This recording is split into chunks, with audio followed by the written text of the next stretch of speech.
Our road is opened. The economic activities are always part. Itakuwa na value na hiyo tumeshukuru sana. Sisi ndio tuna build the country. The future is in our hands. Yote haya kwenye KBC Channel 1 Ijumaa saa 2:30 usiku.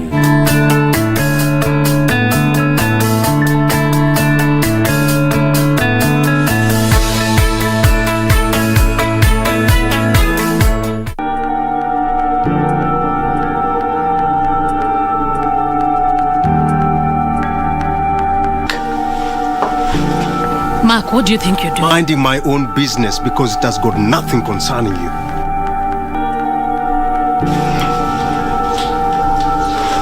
Do you still have an ounce of respect left for me? What's up? How often does Lauren show up here? Relax. Christina! What do you want, Mark? I am just about to open a whole can of worms. And you will not like one bit of it. Is there anything that I should know? Just turn around and go back to wherever you Christine, I just want to talk. Calm down.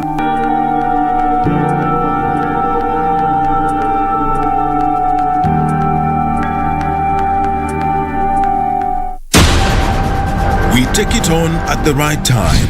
Honorable Musalia Mudavadi. The Honorable Mutahi Kagwe. Chief Justice Martha Karambuko. This is KBC, the voice of Kenya. Asking the right questions. I don't know how it made you feel as speaker who is presiding over a house where members can be compromised with 10,000 shillings. We keep our guests comfortable. A mission to ensure our audience gets a complete story. For a few hours or so, I thought this is it. My end has come. If really we want an end of this pandemic, we must fight. Our goal, to tell it as it is for the benefit of our viewer. And I'm sure we will have good discussions. All right. That will make probably your viewers understand KDF better. With 21 radio outlets. During a live interview on KBC TV, Chief of Defense Forces General Robert Kibosh. Jaji mkuu kwa mara ya kwanza katika mahojiano yake ya kipekee na runinga ya KBC Channel 1. And 2 TV stations covering over 90% of the entire country. The message always gets home. KBC, the home of on-air TV interviews.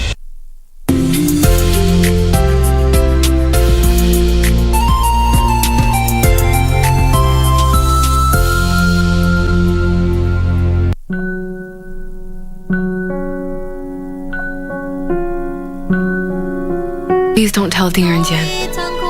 He'll be in a panic when he hears. Should I do that for him? Huh? Just because he's rich and he has the cash? Go back and tell your boss. If someday I purchase your company, I'll be more generous. I'm a woman of my word. If I make a promise, I stick by it. Wow. She's prettier than I'd hoped. I think he can protect you.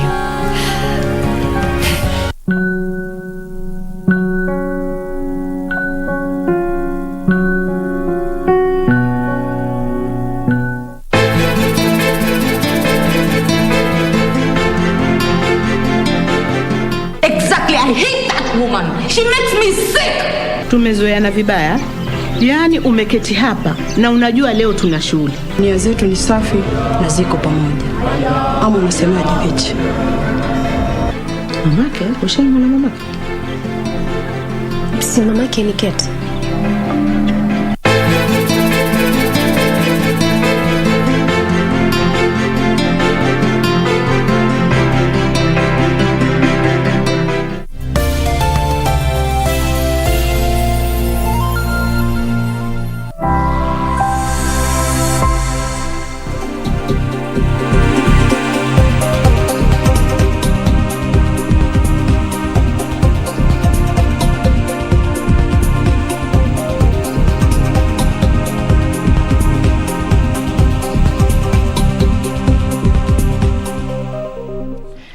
Good morning, and thank you so much for joining us. This is NewsCheck, a program that explores issues shaping the news in the country. We always have studio sit-downs concerning some of the issues that you saw on the news, and we unpack this for you, and we get experts in different fields to help you understand a deeper perspective of how these issues are going to impact your life. And right now, we are in that political season, a season that is here with us, and it will take us all the way to 2022.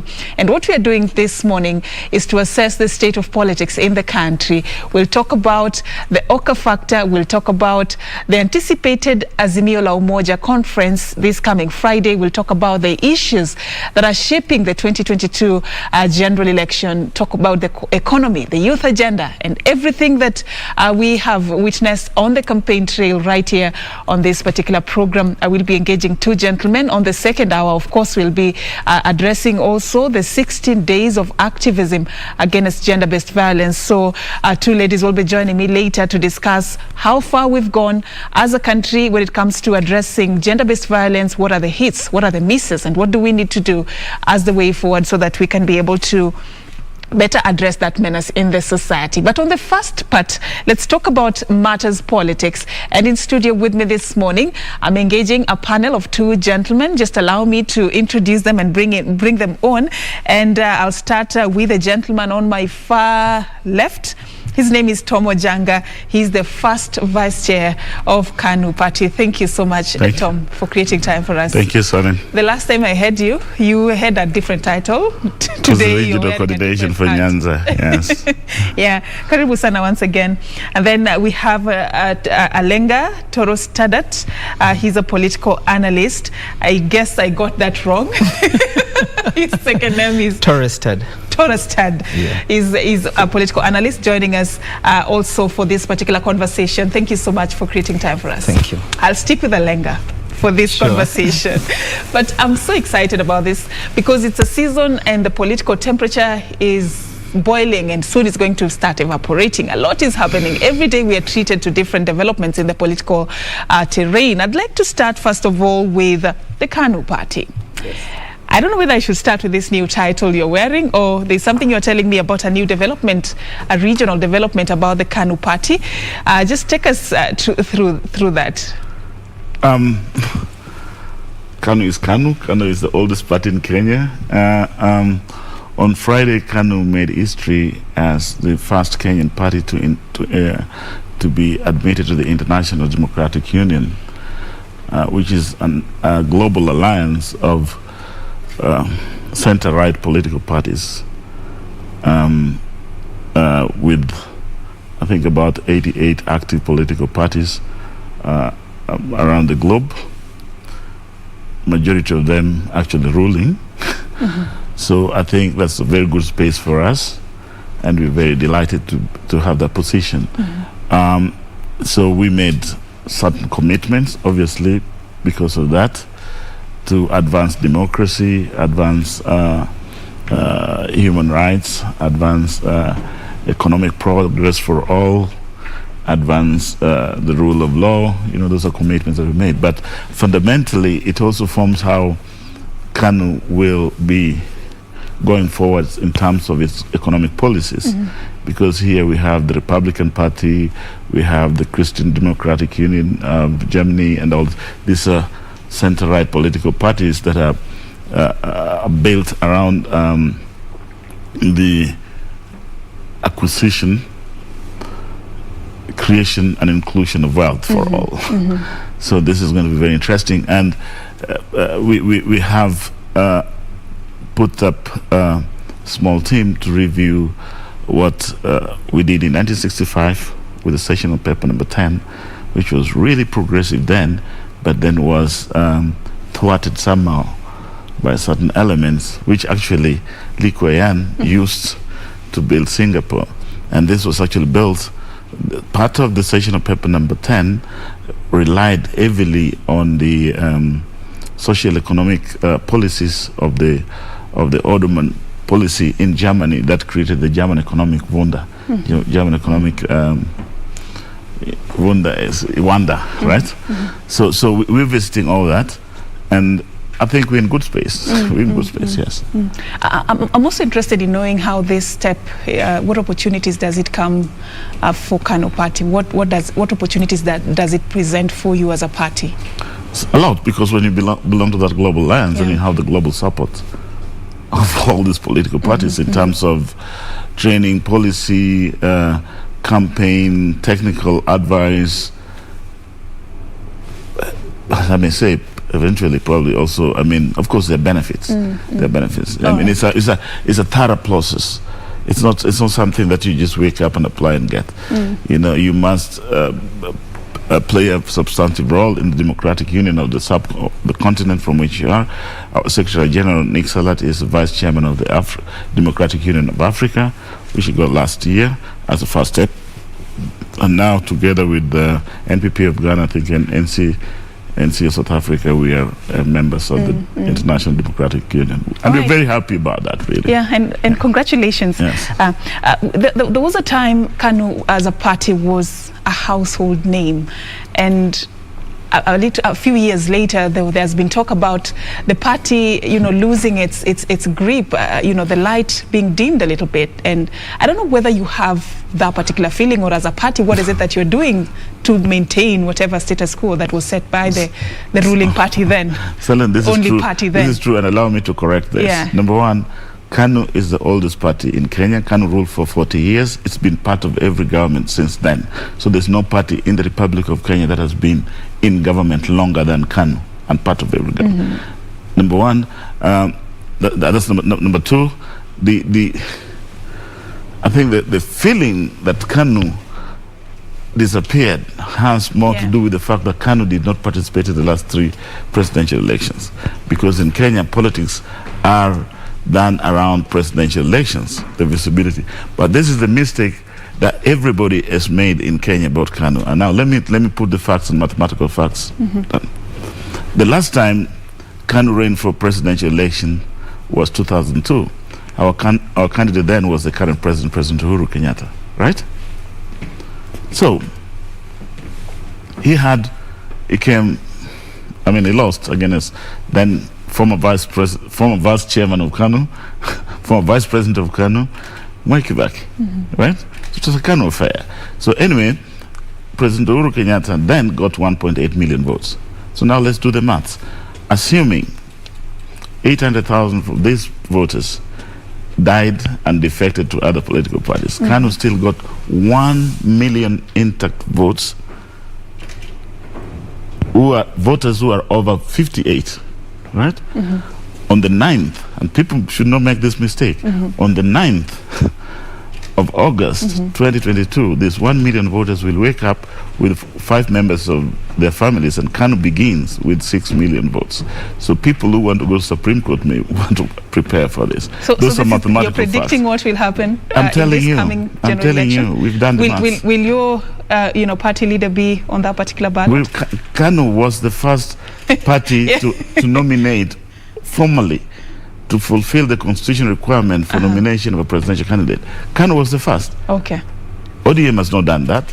Actually, I think it's only KANU and Wiper that has done that so far. All right. Yes. Let's talk about the other parties. And Alenga, once again, thank you for creating time for us. So he has given us the assurance that Gideon Moi will be on that ballot. He will be on the ballot. He will be on that ballot on the 9th. There's no reverse gear. Okay, so what other surprises should we be expecting, or do we know what we need to know already from where you sit? I think it's important to look at things from a broader perspective. Like generally when we get a very deep history of KANU from my colleague Ojanga, and he ends it by telling us that Gideon Moi will be a presidential candidate. Then that creates gives us a question to what is the political health of OKA, because it has 4 principles, and out of the 4 principles, all of them have claimed that they are going to vie for the presidency. And if you look at maybe, for instance, Ford Kenya and the recent activities, we had their deputy party leader defecting to ODM. We have had a hint that both Dr. Eseli and Honorable Afula Munyenyi are also on their way out. And then, so you're looking at that shakiness in the entire coalition of OCA, and then the pronouncements by members of the ANC party, which is a partner in OCA, and the ultimatums they are bringing forth. So you look at it and you're wondering, this kind of destabilization, what sort of outfit is going to come out of it eventually. And then let's look at the relevance of 10th of December, that is Friday, and the event that will happen at Kasarani. I think it's going to carry a lot of weight, and it's going to bring a ripple effect in the political space, whether we like it or not, because you will realize that since the handshake period, there has been a lot of freezing within the political space, where people didn't really know where they want to go. Do they want to side with Deputy President William Ruto? Do they want to buy into Uhuru completely? So there was that fence sitting for quite a long while. And a lot of the political actors might have placed a lot of anticipation on Raila and Uhuru falling apart, and maybe to really place this at the door of one of the OCA principals, Musalia Mudavadi, is one of the people that were really anticipating that Raila will differ with Uhuru Kenyatta eventually, and then there will be that gap, and then they will fit into that gap perfectly. And so the relationship between Raila Odinga and Uhuru Kenyatta has continued to flourish every day that passes, and then this leaves a bit of uncertainty in the political space. And eventually, when 10th comes, I think it's going to be very clear that Honorable Raila Amolo Odinga is going to vie for the presidency. And as we may have all seen, the likelihood of Uhuru Kenyatta supporting him, though covertly, is very pronounced in everything that he does, typical of his, characteristic of everything that he does. And by so doing, then we might find a lot of shake-up in the space where people are trying to align themselves. I want to slow you down a little bit so that we go step by step.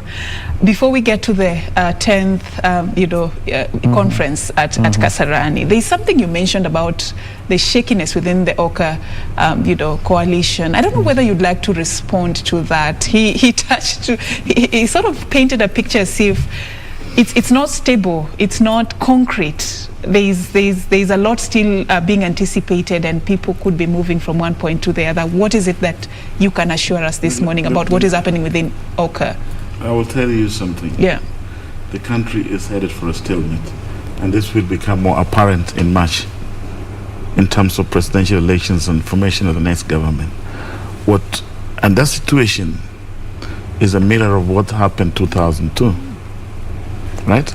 We had a formation called NAC, and it was viewed as a non-starter until the LDP stormed out of KANU and then joined them to form NARC, and then the whole space changed within a period of 3 months. So there's still time. I mean, in politics there's toing and froing. I will assure you that OCA, as it is quite stable and moving forward with agenda. And we are also aware that we're headed for stalemate. The events on Friday, the 10th, this is... will they have any bearing on the OCA? No, that's the handshake. That's the handshake conference, the handshake event, and we support it as OCA, as KANU particularly. We support that. I think the handshake has done a lot of things for this country. Stabilizing the economy and others. We are center-right. We're more focused on how the economy should move forward. The handshake between the President and the Right Honourable Prime Minister has been really beneficial to this country. And the handshake conference, the Azimio la Umoja on Friday, we support it. And we're also going to be present there, right? And don't forget, coming from a KANU perspective, don't forget that KANU is a coalition partner of Jubilee. The conference on Friday is Jubilee and ODM, so KANU is in it. The way you're going about justifying this, I'm following. You know what I mean? But that is going to be the beginning of the real thing. We will go for Christmas. So and we'll agree? come back. You agree with him that after the Friday event, a lot is to be expected in the political terrain? A lot is happening every day. Yeah, that's just one instance. All right. Yes. So let's talk about then the event, because it seems to be like sort of the litmus paper in what we are all anticipating. Let's talk about this Azimio la Umoja conference. I want you to paint a picture for us. What is this all about for Kenyans to understand? Why is this being termed as an international, event? Why is it being termed as an historical event? What's the noise all about? History is very important. That's why in this country you've heard some people even going on live TV and saying there's no need for us to be told stories of the past. There's no need for us to be reminded about history. We were not there, because that history, when it is mentioned, it indicts of some individuals. So that's why they will always never want to have it. So getting back to your question, if you look at the preparations that Honorable Raila Odinga has had before every other election, you will recognize that in every election that Honorable Raila Odinga participates in, he comes in with a huge premium of being this keen mobilizer, a perfect mobilizer actually, for that matter.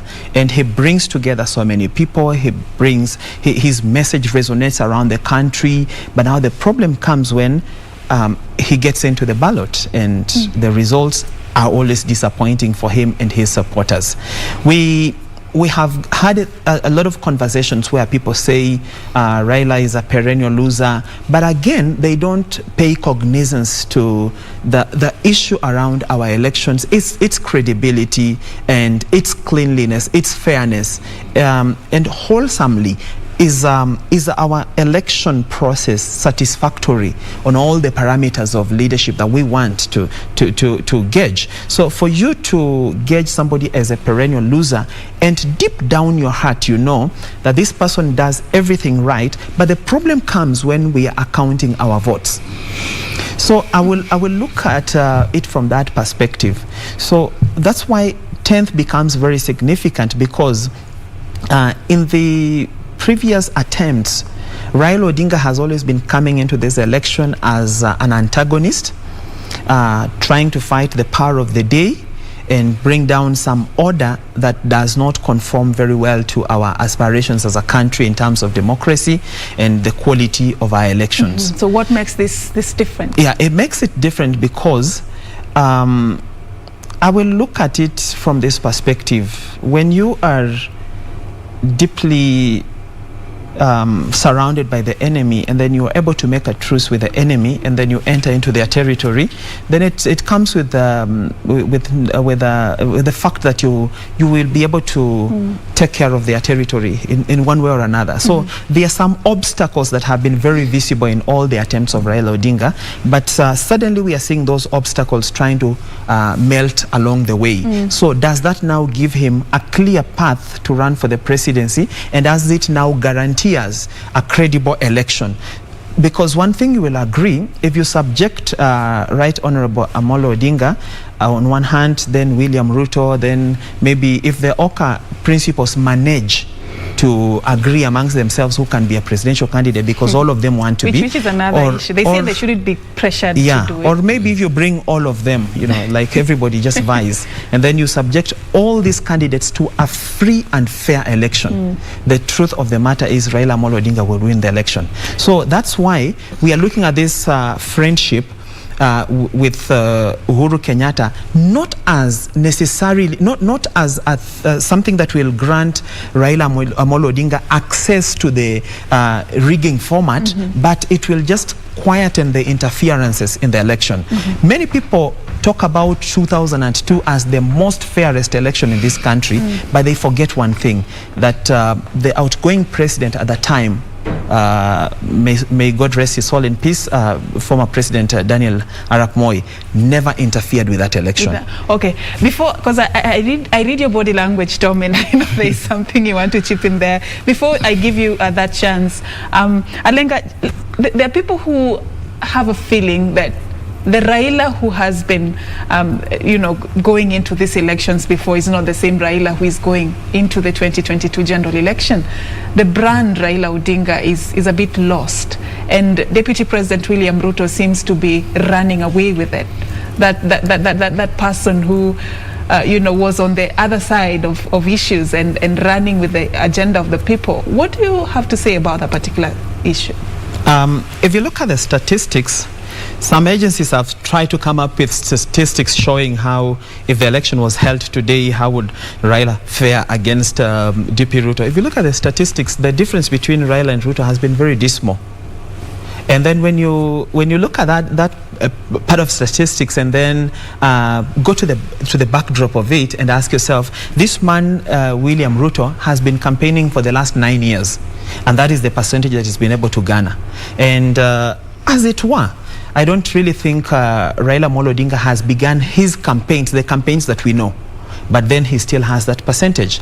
If you look at the election of 2007, the election of 2013, the election of 2017, we can all agree one thing about these three elections. There was massive rigging, and Raila Odinga was the victim. And despite all that rigging, he still maintained a score of 44% in all the three elections. This 44%, the last one was about 7.5 million. So when this person is coming in with a cohort of around 7.5 million, that has consistently shown us that it never changes. In 2007, we thought Raila was gone completely. Even when he now entered into the Nusu Mkate government, we concluded now it's over. In 2013, he rises like a phoenix and still gets his 44%. In 2017, he still gets his 44%. So statistically, he's coming in, he's one of the candidates that we can say he's already coming in with a cohort. When you look at William Ruto, he has never participated in any presidential election, so we don't know how much he can get. When we look at Musalia Mudavadi, the first attempt in 2013, he got a mere 482,000. When we look at Kalonzo Musyoka, he got around about 800,000 votes. So we know these leaders, how much they can be able to get. So it's not a question of what will happen. We can see the statistics, and we must respect those statistics therefore. Tom, do you agree with those statistics? I mean, he has laid the numbers there. He's laid the numbers. Numbers don't lie. It depends where those numbers are coming from. Yeah, exactly. Yeah. One of the biggest mistakes that political analysts in Kenya make is that they interpret crowds as votes. In the last 4 weeks, KANU has proven that anybody else can have the crowds. And we did it intentionally. But I'll say this, and I want to repeat it again. On the 9th of August, there will be 1 million dormant KANU voters waking up with at least 5 members of their family. KANU begins with 6 million votes. And here is the math. ODM, without Wiper and ANC, will begin with about 3.5. UDA, if they're lucky, 2 million votes. So the breaker here is where Wiper and ANC will go. Take Wiper and ANC out, KANU wins in the first round.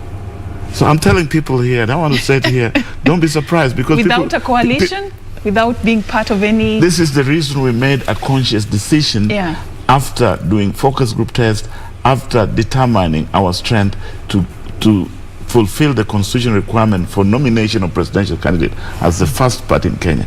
It wasn't by mistake. We were not doing a show. We put the numbers. And I'm saying here again, I mean, first, let me make this qualification.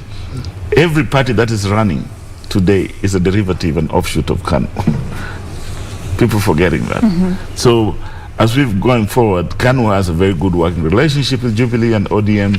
That will happen. But one thing I'll tell you with mathematical certainty, KANU will either control the next government or run the next government. All right. Let me talk about now. The candidate, the KANU candidate, Gideon Moi. What is it that he has done or he's willing to do to create that national appeal, kind of a narrative? Because many people feel fine, there is that candidate Gideon Moi, but then nationally, when you speak about the national politics, what role has he significantly and now again, played? this is the second message that everybody makes. All other parties, because of their nature, because of their formation, they are built around an individual, right? They're built around individual. That's why some people call them briefcase parties or private parties of individual, right? KANU is not. The people who vote KANU, first and foremost, vote KANU. I want to repeat this again. The people who vote in KANU vote KANU. Right now, the people of KANU have chosen the Honorable Senator Gideon Moi as their presidential candidate. But now, but are we just talking about KANU when we are talking about the presidential seat? Yes. We are not, the presidential candidate is Honorable Senator Gideon Moi. So it's not about him alone. It's about the entire KANU fraternity. So get outside KANU. Yes. How is he planning on winning the votes outside KANU, outside one region, and it becomes like a national? KANU is the only party that is present in every corner of the country. No any other party is. So we're doing, you've seen what he's done the last 6 weeks. Our presidential candidate's been going all over the country. He's everywhere. Yesterday they were in Undanyi. People don't take notice of that, but it's there. And we have the biggest grassroots network of any political party in this country. The biggest, and the most stable, the most loyal, and the most dedicated. Today, if the Right Honorable Prime Minister left ODM, there won't be ODM. If Wiper left, if Citizens Kalonzo Musyoka left Wiper, there won't be Wiper. You get what I mean? The Right Honorable Prime Minister might leave ODM to a party called, I don't know, whatever, Azimio. Then everybody goes to Azimio if he leaves that to book to everybody, because everything is around him. You understand? But KANU has been here, will be here to been stay. Tried and tested. Do you think the KANU factor alone is enough to make Gideon Moi the next president? I think the previous question you asked would not have been best answered by Ojanga, because he has interests. So he would not really look at it from an open perspective. I think what KANU needs to do, I totally agree with Ojanga that KANU is one of those parties that have a vibrant organizational structure. You cannot wish that away. KANU has people on the ground love KANU. They associate with the party. And then KANU also has, it plays their politics on a I can call it non-controversial. Yeah, non-controversial, clean, quiet and all that. We don't go abusing people. But with all these nice things we're saying about KANU must be willing to go back to the drawing board and ask themselves, why did they lose in 2002 and have never gone back to control of government? That's now where the breaking point is, because if KANU we've never run for presidential elections since 2002. Exactly, that's the question. And there was a reason, because we needed to have this recess, review, rewrite the script, rebuild the party structures, renew the party. That's why we have KANU fresh out of that. So this is a process that takes years. You understand? It was deliberate and intentional. 19 years is a long time. So you didn't lose it. You were not part of the race. But we were not part of the race. How do you lose a race? The reality is 19 years is a long time for supporters to just wait, wait and wait eternally. So that's why I asked you earlier, there was a time people felt KANU had taken a little bit of a back seat and they were not... No, we had to go back to the drawing board. So, and that's why KANU needs to confront that question. Why did we lose in 2002? Why have we been silent for 19 years? And then how can we get ourselves back? But you don't just wake up and say, we have now come, we have a presidential candidate. One of the things that made KANU be voted out in 2002 was massive corruption in the regimes that it had led, was disrespect to human rights, stifling the democratic space. Those are very pertinent issues. And before you confront those issues and tell Kenyans, today we have come back, this is what we have done, this is what we have faced out, and make us believe that, because you cannot be voted out for all those gross violations and then you come back and then you put the party in the hands of you put the party. No, I'm just talking as a Kenyan, as a normal Kenyan who is looking at KANU as a party. I don't have any vested interest. I'm not a party leader for another party, so I'm just telling you, as outside here, that's how we look at KANU. It was voted out for these reasons. Is it so for 19 years, that KANU will be judged based on that history? Let me tell you one thing. Number one, KANU has lost only one presidential election. Only one. The rest of other parties that are competing have lost 5-6 times. Right? Let's correct that. KANU has only lost one presidential election. The other ones they didn't participate, so they can't lose that. Secondly, on matters of corruption, there's been more corruption after KANU, and this is evident that KANU. So, corruption was blamed on PNU, TNA, and Jubilee. Right? So you cannot say KANU justify your corruption, why it happened, but this is the corruption we put aside because these are guys. There's no good guys here. Number two, the corruption is a problem in our society and it requires everybody's intervention, right? It happened during KANU's time, and we admit, but it has happened in everybody's time, right? So it's not like KANU was the corrupt. The other ones have even stolen more. Yeah, that's true. But the tag, the tag. No, the tag. The tag on KANU at the time. Let me tell you, the tag. You need to confront. Tag is something that you create in the imagination of people. The people that were fighting KANU were organized in propaganda, right? And they said a lot of untruths. When they will sit here and I will break them down. They even said, one thing, when we come, we are second liberators, which is total nonsense because there was never second liberation. You cannot liberate within a liberation which is not enough, because the independence process of 1963 is not even completed because we are not economically independent. So you cannot have another independence within an independence process that's going on. So if you look at all that, what I'm saying is KANU went back to the drawing board and drew the line. We were able to go to the International Democratic Union and say, look here, we now play at international standards, and we got admission. No party in the history of Kenya has achieved that. But in the local political scene, how firm is your grip as a political party? I'm telling you and now, you know how the political terrain. The people that KANU is lining up to be part of the next government are people who are clean.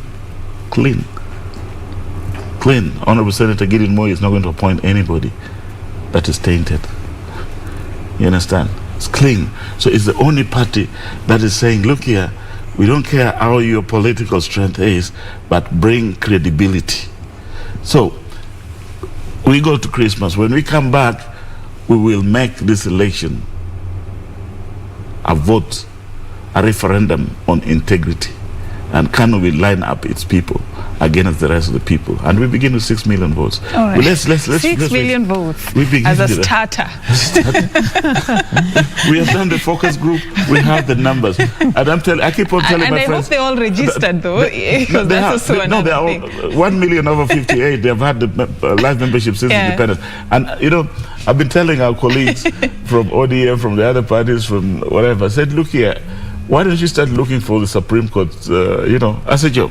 But because they don't realize, there was a narrative that, look here, UDA has got numbers, Ruto is taking it, then ODM came, ODM has overturned that. Then we said, look here, let's prove to these people that we can call on Wednesday a rally in Kericho, and on Saturday we got 80,000 people. Then we moved to Kajiado. We called the rally on Friday, on Saturday is full. Then we went to the rally, then we were the biggest. We wanted to show that, look here, we know the game. But I will take you back to your word, crowds are not votes, though. Crowds are not votes. So you cannot judge. So to say, like my friend here is saying, this who will win, who will not win, on the basis of perception is wrong. Politics is about heads which you can convert into votes. KANU has 1 million dormant votes that will come with 5 members of the family. Those are votes which can be converted, not crowds. We don't talk about crowds. We're talking about our dormant votes that are there. We've gone through our register. So on the 9th, we begin with 6 million votes. And next year, January, we make this. If you listen to our party candidate's speech, acceptance speech on the 30th of September, you would have noticed that we made integrity and corruption key messages. And they said, well, we'll come back when we do the presidential launch, which is on. But we will go for Christmas. When we come back, this election will be a referendum on integrity. KANU is going to make it that. The second thing is it will be also about economic models. Which we are going to talk about and I will link to you what we do as KANU. All right. So before we go to the economy and you know, I just wanted to touch on something concerning you know, the Raila factor. It's his 5th attempt to become the country's next president. What will make this different? Why now? What is it that will ensure that he becomes the president? I really appreciate the fact that Raila has been running for presidency now. This is going to be the 5th time. But when we look at history, when we look at history, lost controversially. That we must also respect, because if we need to shape our country going forward, we must recognize the fact that our elections from 2007 to 2017 were not credible elections. And any leader that dismisses that should know that they could also fall a victim of the same if we don't correct that going forward. Historically, there are leaders who have vied for even more than 7 times and eventually won the presidency. We just saw the other guy in Southern Africa. Senegal is also an example. Even in the US, Abraham Lincoln ran for 6 times, right? And then he won on the 7th. So that's not really something. So 5 times is not an issue. It's not an issue, and also it becomes not an issue when we look at the circumstances he was losing the election in. And they are not really good things to even remember or even talk about. When we remember the number of people that have lost their lives, we remember how much security forces have squandered just to bring down Raila, instead of that money being used to do other things. You know, we could use a lot of security inside here when our borders are porous, and then you wonder what are the security priorities. But that's now history. But the most significant thing in this election for Raila Odinga is, I think right now, Raila Odinga has realized how it is profitable to use silent strategists. You realize right now you will not see the normal people that used to speak on Raila rallies here and there, that there's a team that is quietly doing things and you don't even see their faces, you don't know their names. When you see Raila speak today, you see his speeches are totally different, you know, because people are engineering that on a day-to-day basis. They are going back to the drawing board. They are searching through. They are taking evaluation of everyday activity to see, is it standard?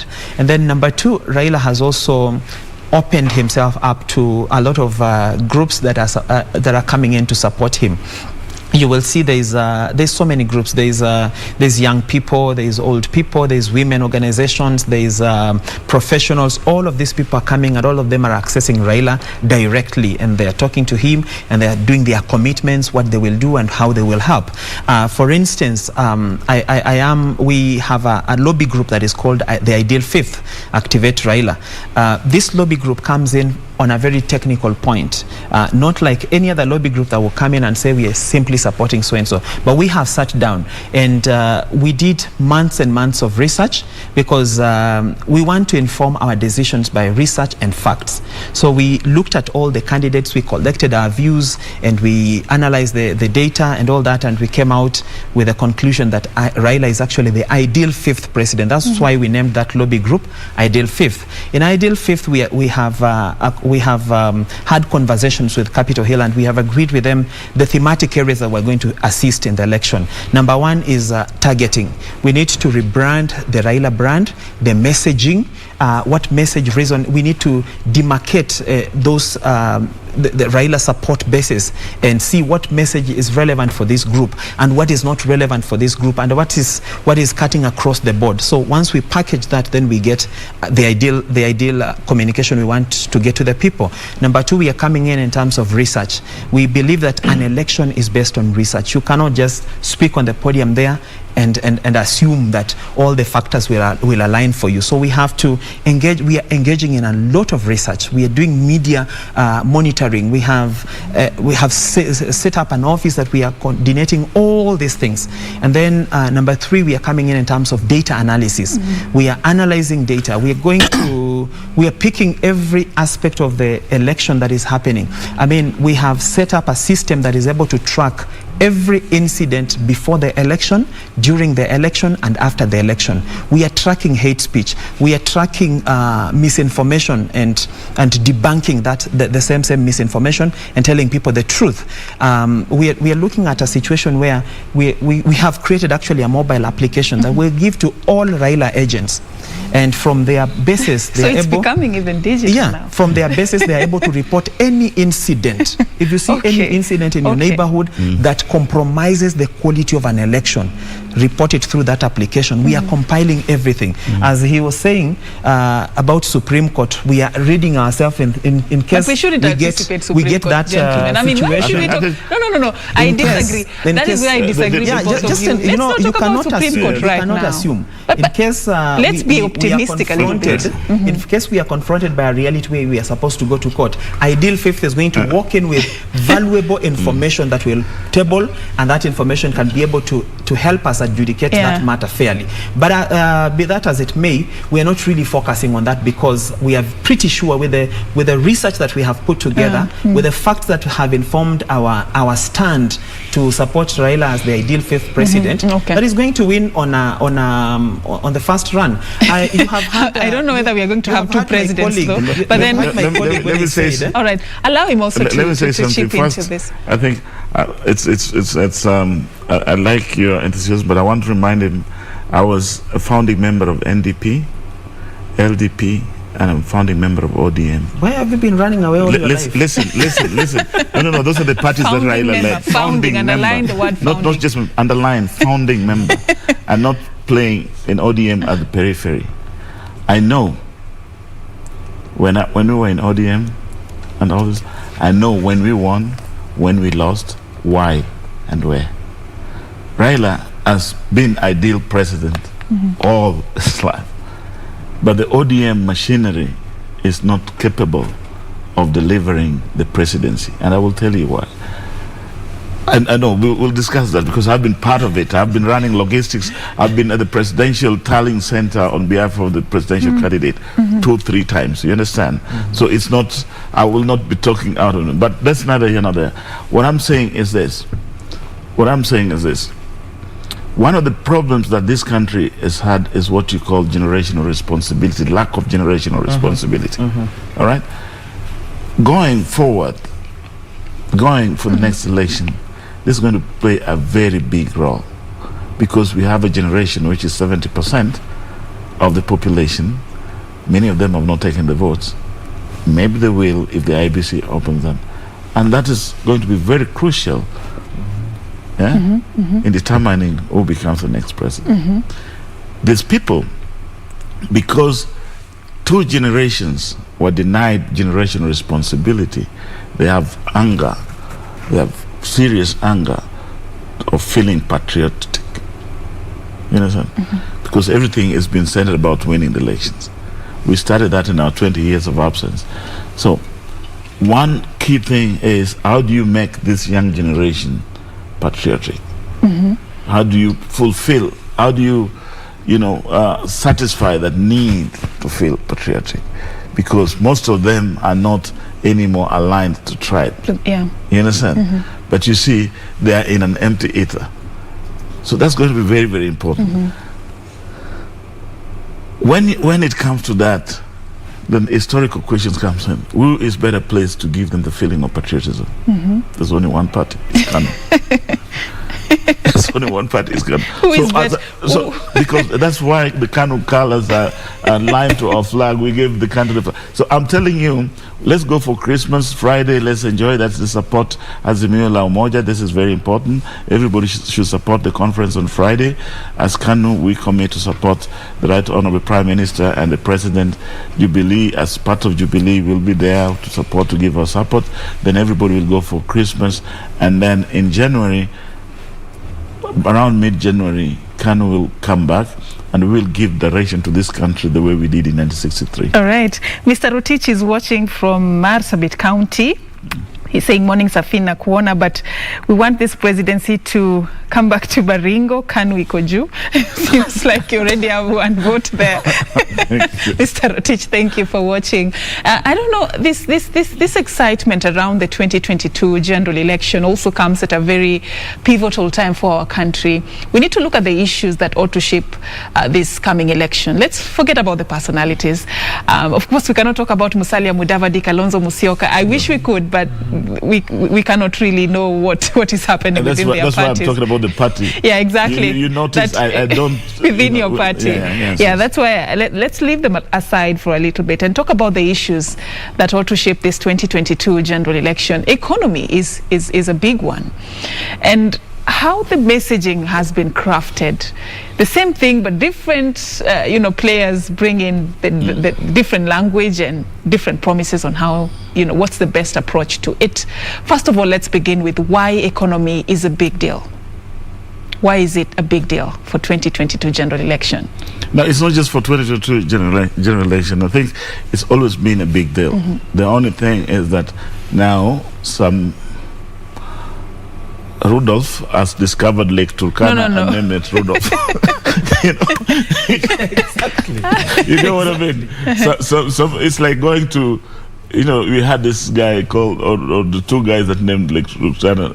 They went there, then they saw a lake. Said, "Oh, we want to give Count Rudolph this," but it was Lake Turkana already existed. So it's a simple issue. It's always been an issue. As a matter of fact, in 1965, KANU issued a paper called Session of Paper Number 10, in which we drew the roadmap for economic progress of this country, right? In 1965, extensive Session of Paper Number 10. And in there were two models that were defined: top-down and bottom-up. Bottom-up was 1965. No. No, let me tell you one thing. That's when they established the concept of building up parastatals so that the government could inject money in parastatals and create jobs. That's the bottom-up. That's top-down, right? But underlying here, they created the framework for rural development, the Arambe, and all this. Those are all bottom-up. So people are discovering, Rudolph is discovering Lake Turkana when the Turkanas have always been there. You understand? And this has got to do with, I think, the background, and I will say that, if you have people that are not advanced in economic matters, any new jargon will do. All right. They think they've discovered it when it's not. So it's not new. I'm coming back to you, Alenga, in just a bit. I want to do something here very quickly. We want to cross over to Embakasi. Currently there is the passing out ceremony at the National Police College in Embakasi campus. We want to link up with our reporter Nancy Okware. She has been following up this for us, just to give us an update on what is expected, what is happening as we speak. Okware, what do you have for us?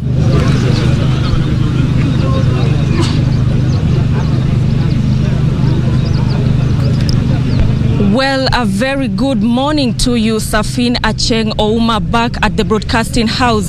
Indeed, we are coming to you live from the National Police Training College that is at Embakasi B campus, where 2,502 GSU recruits are set to be passing out today in a ceremony that will be attended and presided over by President Uhuru Kenyatta.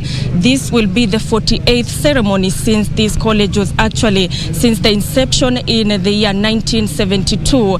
Remember that the recruits that will be passing out today have undergone training for a period of 9 months, and after today's passing out parade, they will be recruited to deployed to various parts of the country just to aid in matters security. Remember that they have received training in matters such as fieldcraft and tactics, as well as skills at arms, police procedures, counter-violent extremism, crime prevention, human rights, of course, police ethics and accountability, the constitution, communication skills, public relation matters, cross-cultural and diversity policing alongside community policing. The training will be very vital. Remember that the GSU officers are tasked in addressing such issues such as security, providing security to President Uhuru Kenyatta and of course State House premises. They also offer security to selected foreign airlines and counter terrorism and of course containing banditry and cattle rustling. Remember that a number of counties in the country have been experiencing cases of, cattle rustling. Hence, the passing out today will ensure that these officers go to aid in ensuring that there is more security in such in the parts of the countries that are experiencing such challenges. Remember that they are also tasked with ensuring that they control crowds and, containing whenever there is riots. Remember that during the electioneering period, especially in 2007, when there were riots and chaos in the country, they were involved in ensuring that they contained the crowds by maintaining peace. And of course, one of the most outstanding police GSU officer who was feted was Joseph Musyoka, who was, caught by the cameras talking to members of the public, advising them on the need to maintain peace and on the need to involve dialogue instead of causing chaos. So that those are some of the issues that they will be addressing once the passing out ceremony is over. Remember that today the family members will not be allowed here due to the COVID-19 protocols. Remember that due to the COVID-19 pandemic, a number of ceremonies have been held without family members and friends. But we expect that there's going to be so much entertainment. The color will still be there. And of course, the family members and friends will not be able to attend to this ceremony, can watch these proceedings live on KBC Channel 1.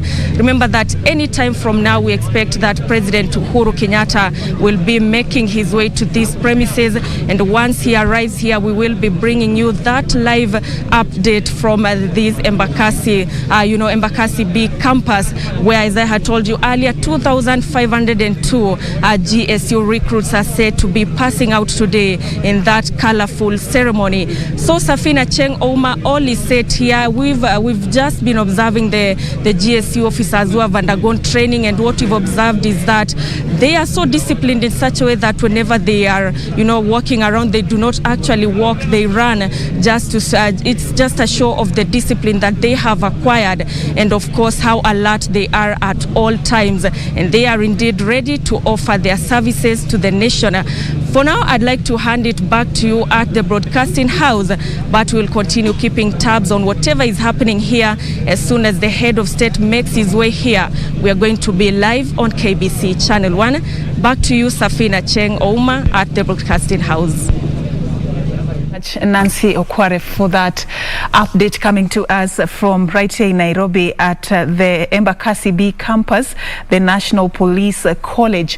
Of course, she's informing us that about 2,502 GSU officers are supposed to be passing out today after they've undergone training. President Uhuru Kenyatta is expected at that particular venue. He is the chief guest. Of course, we are following up this particular event for you as well, and you can keep it KBC Channel 1 because we'll be taking you there also so that you can be part of this pass out parade. In studio, we're talking about the state of politics. I have been engaging a panel of two gentlemen Tom Ojanga, the first vice chair of KANU party, and Alenga, this second name is quite a mouthful, Toros Tad, a political analyst. I got it right this time.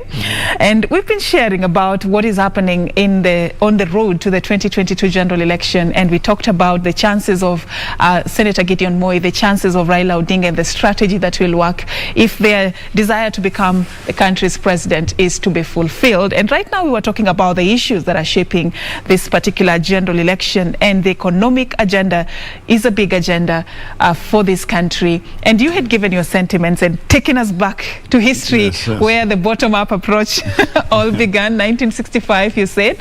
And I just want to hear from you as well, Alenga, where you sit on this economical agenda when it comes to the upcoming general election. Why is it pivotal?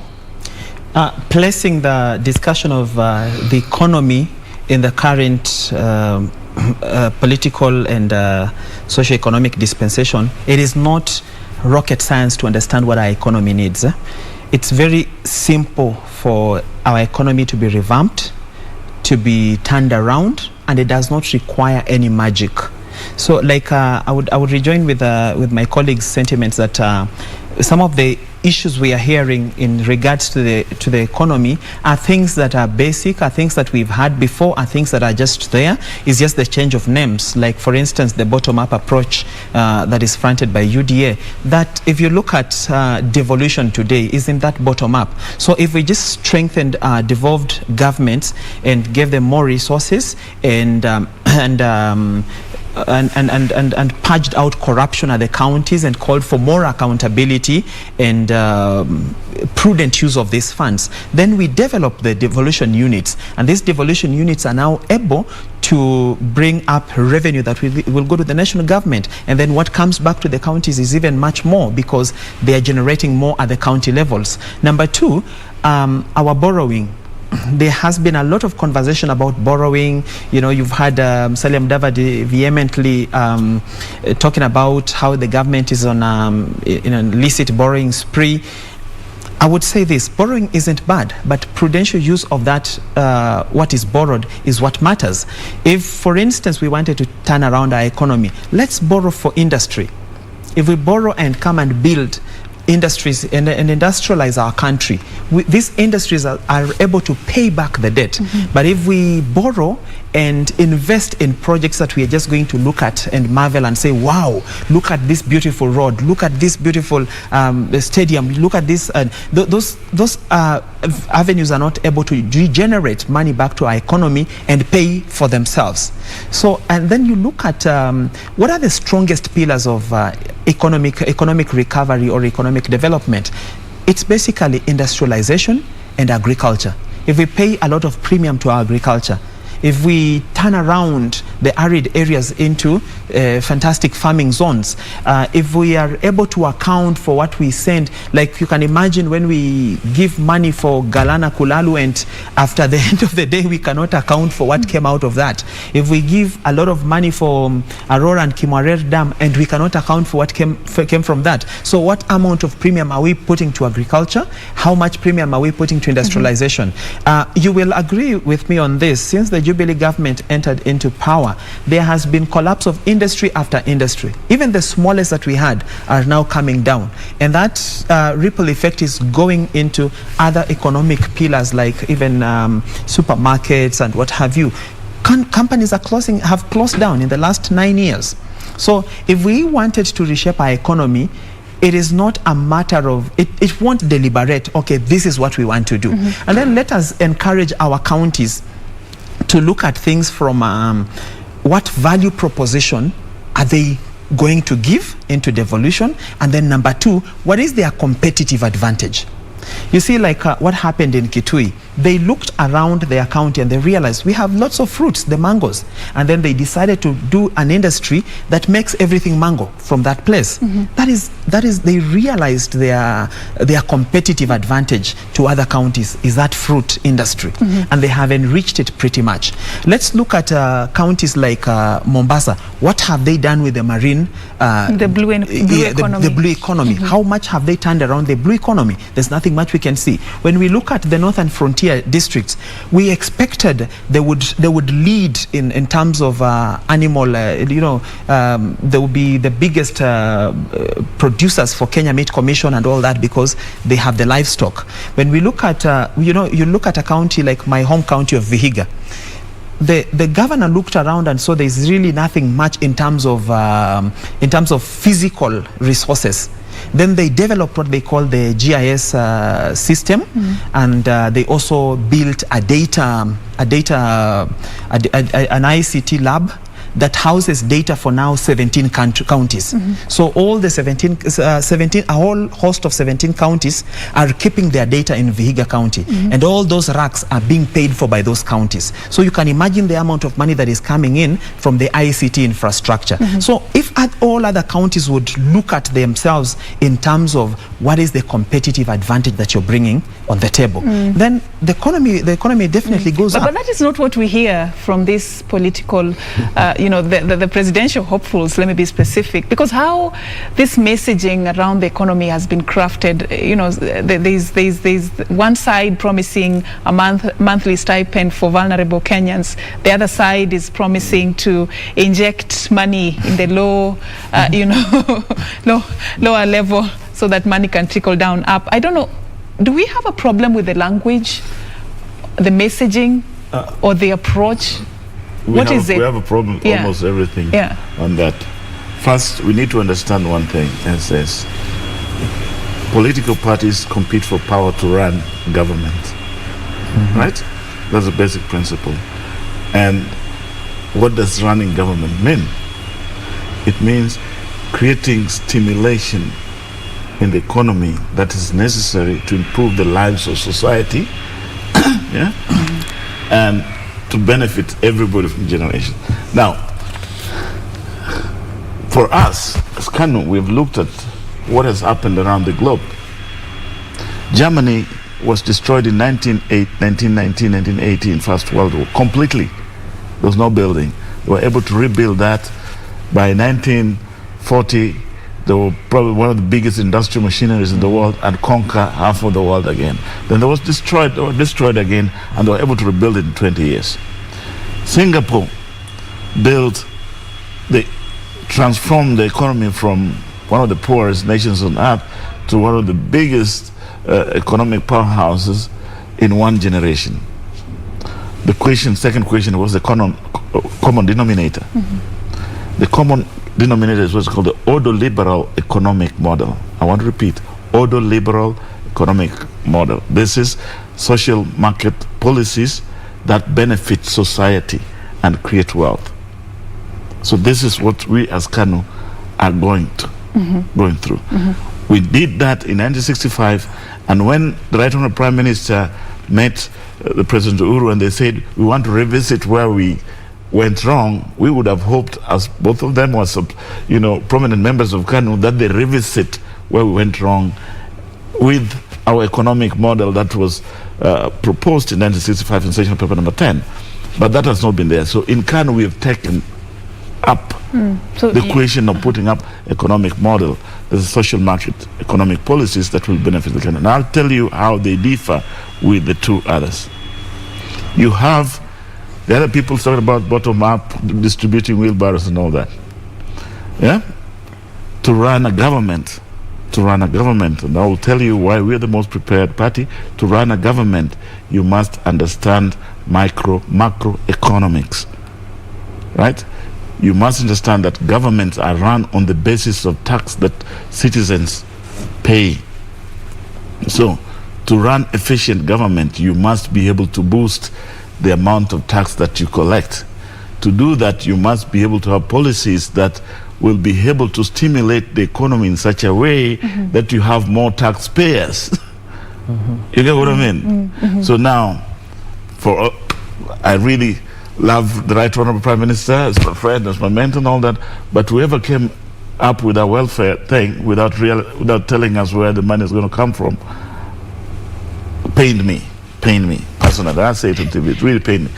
The other one, wheelbarrow, I don't think that there's even any intellectual thinking about that. But we will from January tell you in terms of policy. We will tell industry, because KANU right now has been admitted into the International Democratic Union. It's a global alliance of center-right political parties, meaning we must put the economy at the center of our policy. Said. Thank you so much. I want to wind up this conversation because we want to cross over into the next hour. Let me allow you have your parting shots, 30 seconds each. Let me start with you, Alenga.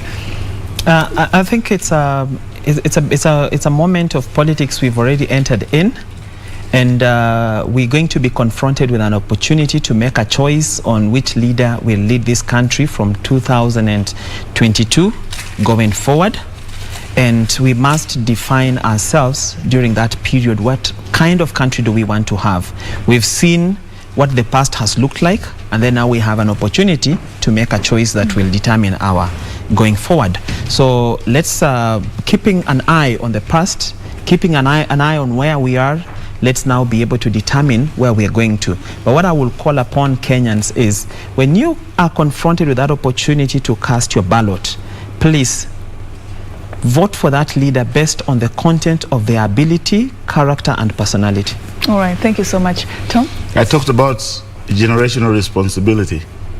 And this is crucial, because this is one thing that has driven all the economies, the global economies, to where they are. In China, they have that. In America, in Britain, in Germany. What we need to ask before we get into election, the independence generation, what was their responsibility? Did they deliver? The post-independence generation, what was their responsibility? Did they deliver? The current responsibility, what the current generation, what is your responsibility, and how will you deliver that? That's key. So now, once they have the current generation, the 70% population that are voting, know what their responsibility is and how it must be delivered, they should map that to the political party and to the person that will deliver that responsibility for them. But to getting generation that overlap from one generation from another generation, and without understanding that each generation has got a responsibility in the African tradition, in the Western tradition, in the global tradition, every generation must have its own responsibility. Therefore, the generation of today tell us, find your responsibility, find the right party to deliver that, and that is KANU. All right. Thank you so much for creating time for us both, gentlemen, and sharing with us the much that we could concerning the road to the 2022 general election. This we can never complete in one sitting. We'll always be picking it up next time. Thank you for creating time. We've talked about matters, Azimio la Umoja conference anticipated, expected to be taking place this coming Friday. The economic agenda forming a pivotal factor in the 2022 general election, and also who to watch, the people to watch on the road to the 2022 general election. Thank you for creating time for us. We're going to be taking a short break right now, but we are coming back with much more, so don't go too far.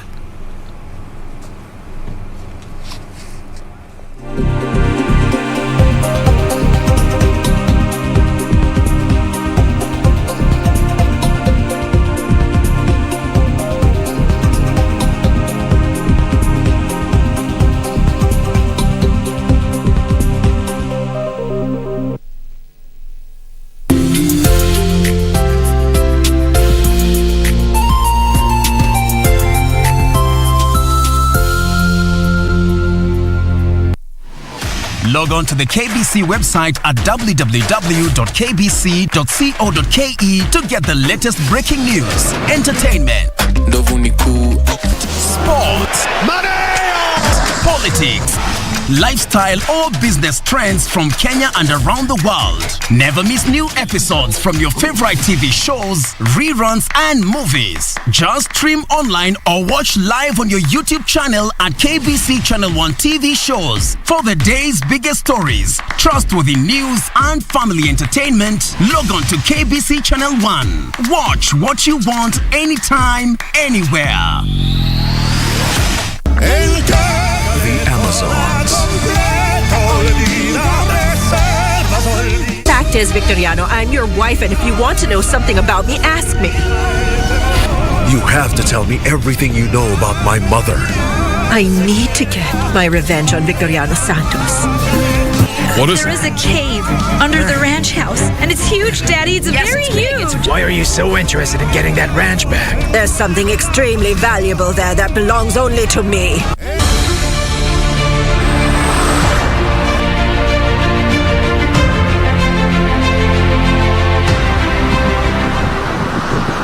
Development follows roads. Whenever a road is opened, the economic activities are always part. Tumefurahia sana kwa president wetu juu ametutengenezea hii barabara. Hata mashamba yetu sasa itakuwa na value, na hiyo tumeshukuru sana. Sisi ndio tuna build the country. The future is in our hands.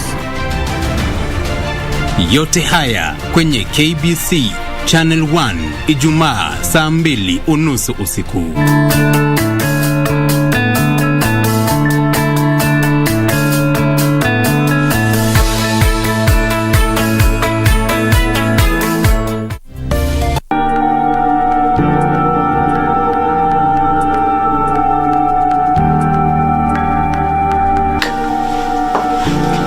Mark, what do you think you're doing? Minding my own business because it has got nothing concerning you.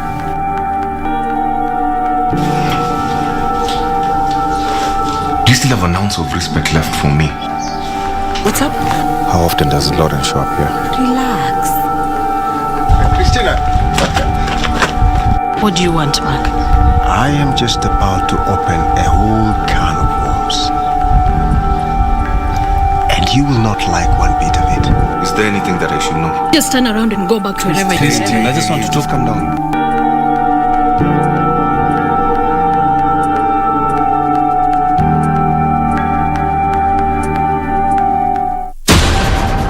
We take it on at the right time. Honorable Musalia Mudavadi. The Honorable Mutahi Kagwe. Chief Justice Martha Karambuko. This is KBC, is the voice of Kenya. Asking the right questions. I don't know how it made you feel as speaker who is presiding over a house where members can be compromised with 10,000 shillings. We keep our guests comfortable. A mission to ensure our audience gets a complete story. For a few hours or so, I thought this is it.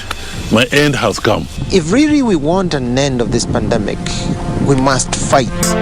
Our goal, to tell it as it is for the benefit of our viewer.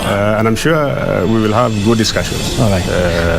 That will make probably your viewers understand KDF better. With 21 radio outlets. During a live interview on KBC TV, Chief of Defense Forces General Robert Kibosha. Jaji mkuu kwa mara ya kwanza katika mahojiano yake ya kipekee na runinga ya KBC Channel 1 and 2 TV stations covering over 90% of the entire country. The message always gets home. KBC, the home of on-air TV interviews.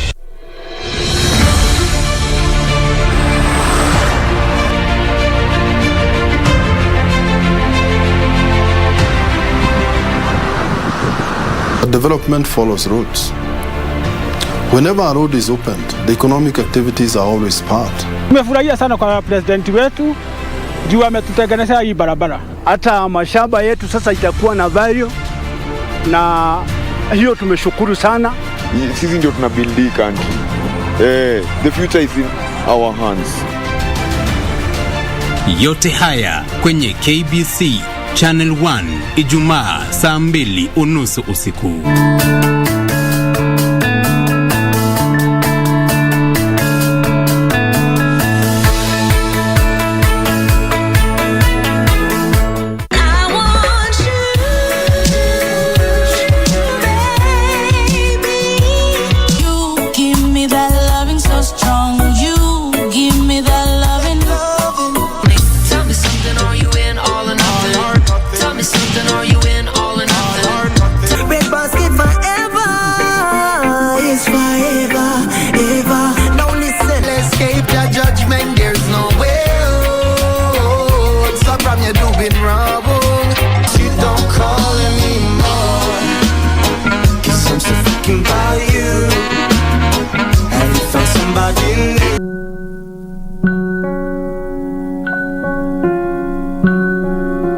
Please don't tell Diranjan.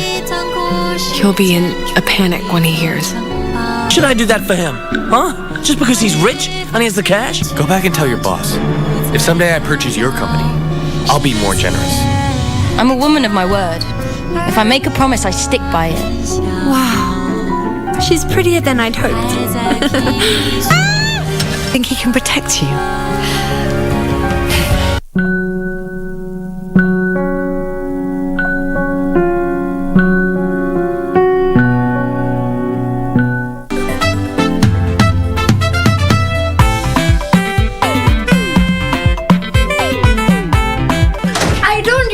Like magic.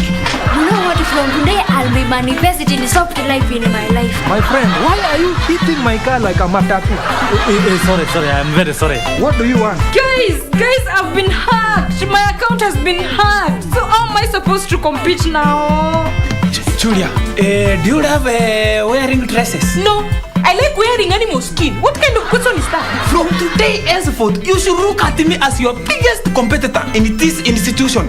Yes. Now, and from today onwards, yes, you should wash your back. Okay? Yes. You young man, you should wash your back. Okay?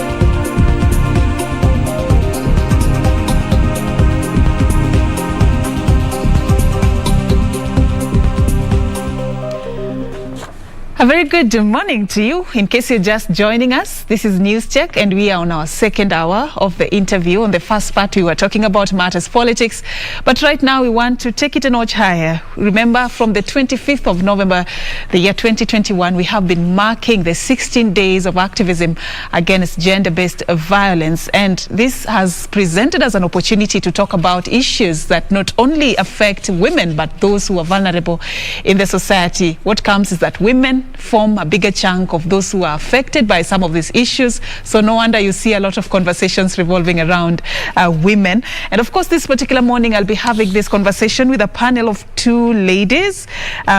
Sitting on my far left there is Sharon Korir. Sharon is a Fistula ambassador. Sharon is also the founder of the Save a Woman Fistula Foundation. An interesting story she has on how this began. And of course, we have Miss Alberta Wambua, the Executive Director of Gender Recovery Center. Thank you so much, Miss Alberta, for creating time for us. Thank you. All right, so we are marking the 60 days of activism against GBV. Just a few days to, the end of the 16 days.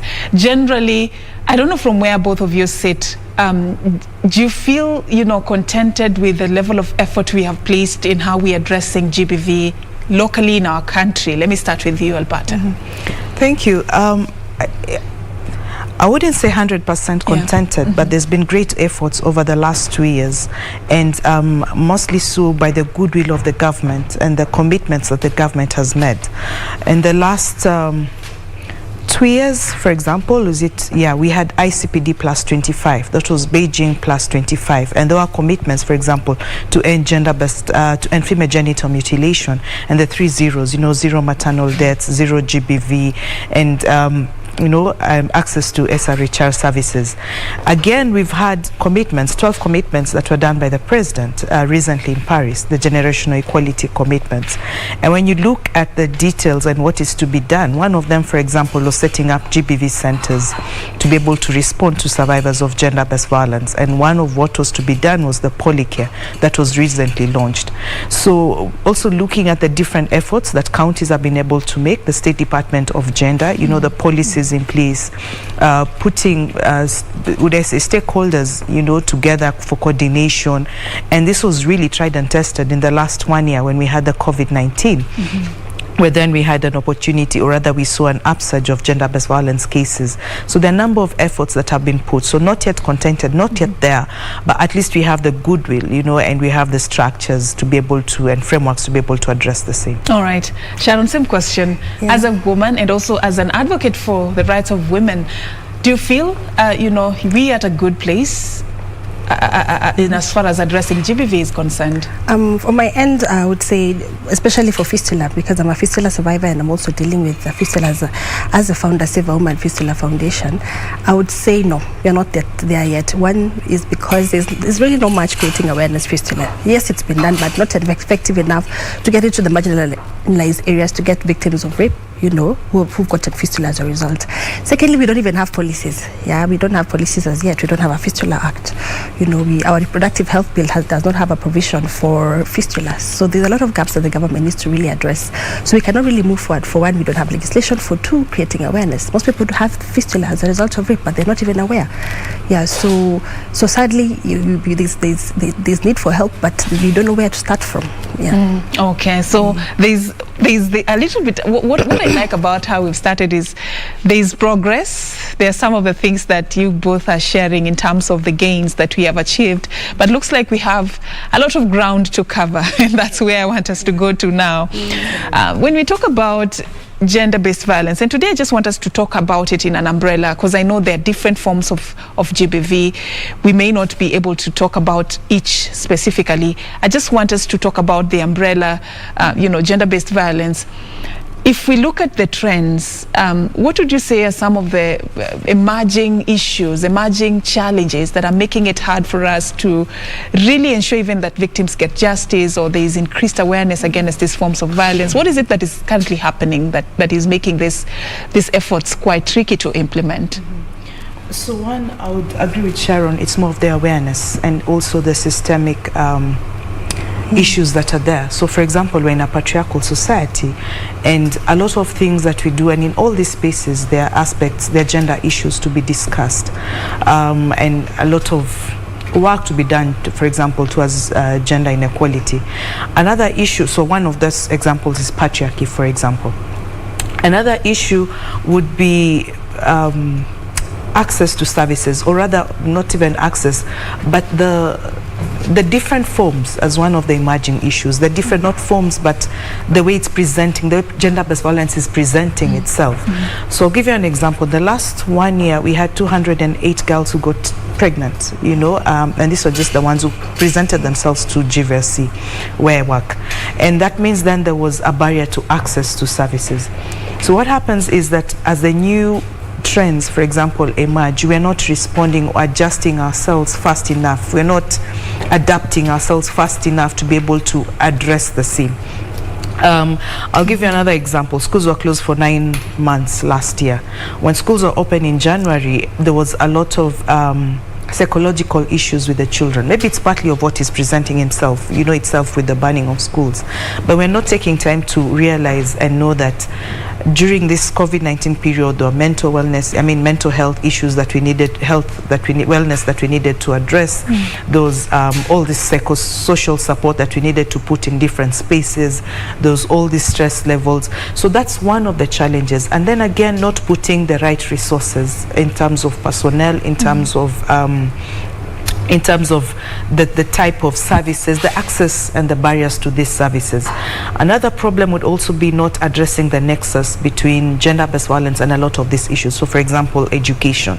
We're not talking about climate change. There are a lot of gender issues around that. It's not being addressed.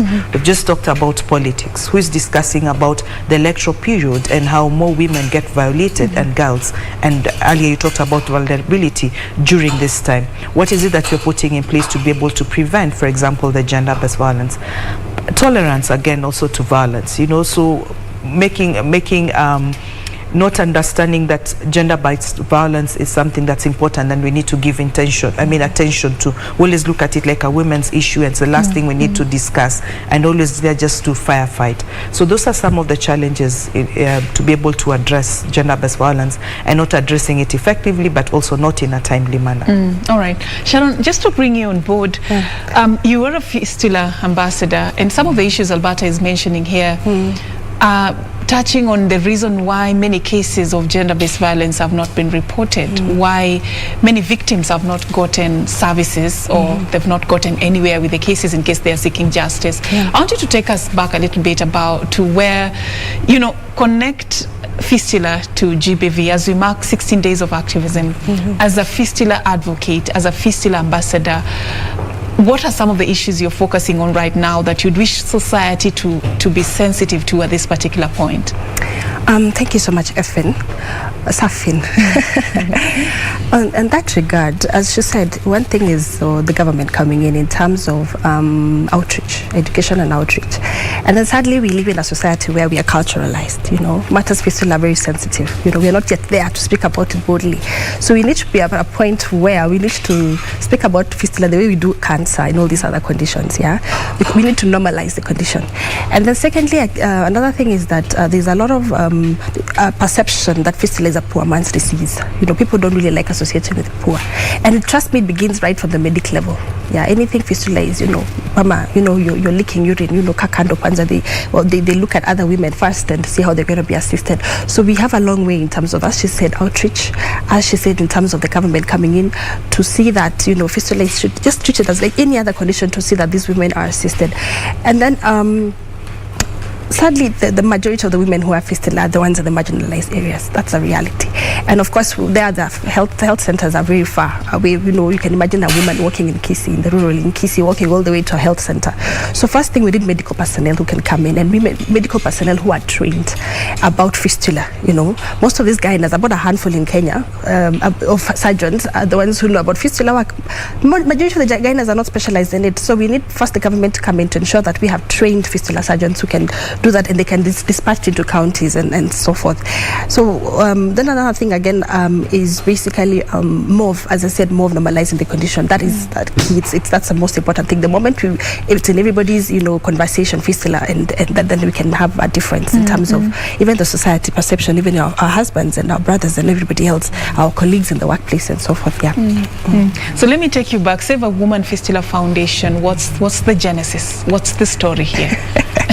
So interesting. I got Fistula in 2017, Safin, and I was traumatized. I was really traumatized because at that time I didn't even know what Fistula is. Here I am, I'm going to hospital to deliver my baby on my EDD. Expected date of delivery. Then my doctor decides to induce me and disappear. So sadly I was in one of the high-end hospitals in this Nairobi, just within this city. So I went on labor. I got tired, baby got tired, and then of course I just gave birth on my own, right? So it tore my vagina all the way to the rectum, so there's a hole. So my organs became two, and as opposed to the way we have one, as opposed to the way we normally have two organs. So I had issues in my baby, 21 days in hospital because of bilirubins and a lot of oxygen. So to a point that I didn't even know that I was sick. My body was, my mind and my whole self was on my baby to get better. So 21 days we are discharged, we go back home and we are bonding and we are breastfeeding to try and regain his immunity. When I realized there's something off. It's not the normal discharge that I'm experiencing. I'm discharging urine and feces, when interchange. I'm actually discharging feces from my vagina. So at that time I didn't even know who I would talk to be really honest. I didn't know who, how do you start telling your father and your sisters that you're discharging poop? I mean, those are culturally not... They are hush taboo discussions. You don't touch those buttons. Exactly. So I kept off. I was aloof. At some point after 6 weeks is when I reached out to my sister-in-law. She was telling me I check out in the media these advertisements that show that we're supposed to go to Kenyatta for screening. So of course I did on Wednesday, Thursday, and I went. And when I got there, of course I was diagnosed with rectovaginal fistula. So the next thing is to do surgery. So I had to be patient because the number of women in the camp were quite a number, were many queuing. So I couldn't go with a small baby breastfeeding exclusively. So I had to be patient. Dr. Kisa had to do his role, his due diligence at work and all that. And eventually, now I did surgery a couple of months later. Then healing process. To be very honest, the couple of months gap between makes you feel like secluded. You feel like isolated. You don't want people in your space. You don't want visitors to come to see you. And bearing in mind, Safin, I'm a typical sanguine. I like people. I love visitors. I like to cook. But I couldn't do that in that season. So I began to shun away. I got into depression, low self-esteem. And of course, when you start losing your self-esteem, regaining it back again is a process. Then to a point now, even the surgery on and on, then the healing process is really painful and it's a very invasive procedure. Yeah, because our vaginas are muscles. So another 6 months again of no sexual intercourse, no healing. So many issues come in, and then a lot of infections coming in. So it was quite a long journey, and I would say after the healing, now the physical healing, I decided that part of my healing was to speak about it, because before speaking about it, I could not even say the word fistula. I was so sore, like, my God, how could I get this fistula? Oh my God, how now? I was in one of the best hospitals. Then why would the doctor mess me up? You know, why did I have to go through so much psychological? So you can imagine the labor pains are intense itself. Then your baby is sick. So there's a lot of emotional damage that goes into a woman. Then to a point now where we are at now, there's an issue of validation, you know, because you can imagine your muscles are redone. So am I able to satisfy my spouse sexually? Am I able to satisfy myself sexually? So there's a lot of emotional healing that is involved. And then part of it is to talk, like we are doing right now, being able to speak, and even with other women who are beneficiaries of my foundation, being able to speak and just bond.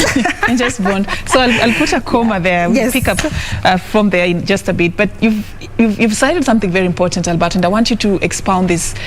That silence, that lack of openness, many women who go through, an example is fistula. Others are going through, you know, they're being in their marriages. There's violence. Others are going through, somebody has been defiled. It could be any form of gender-based violence. Why do we have so many cases of unreported GBV cases?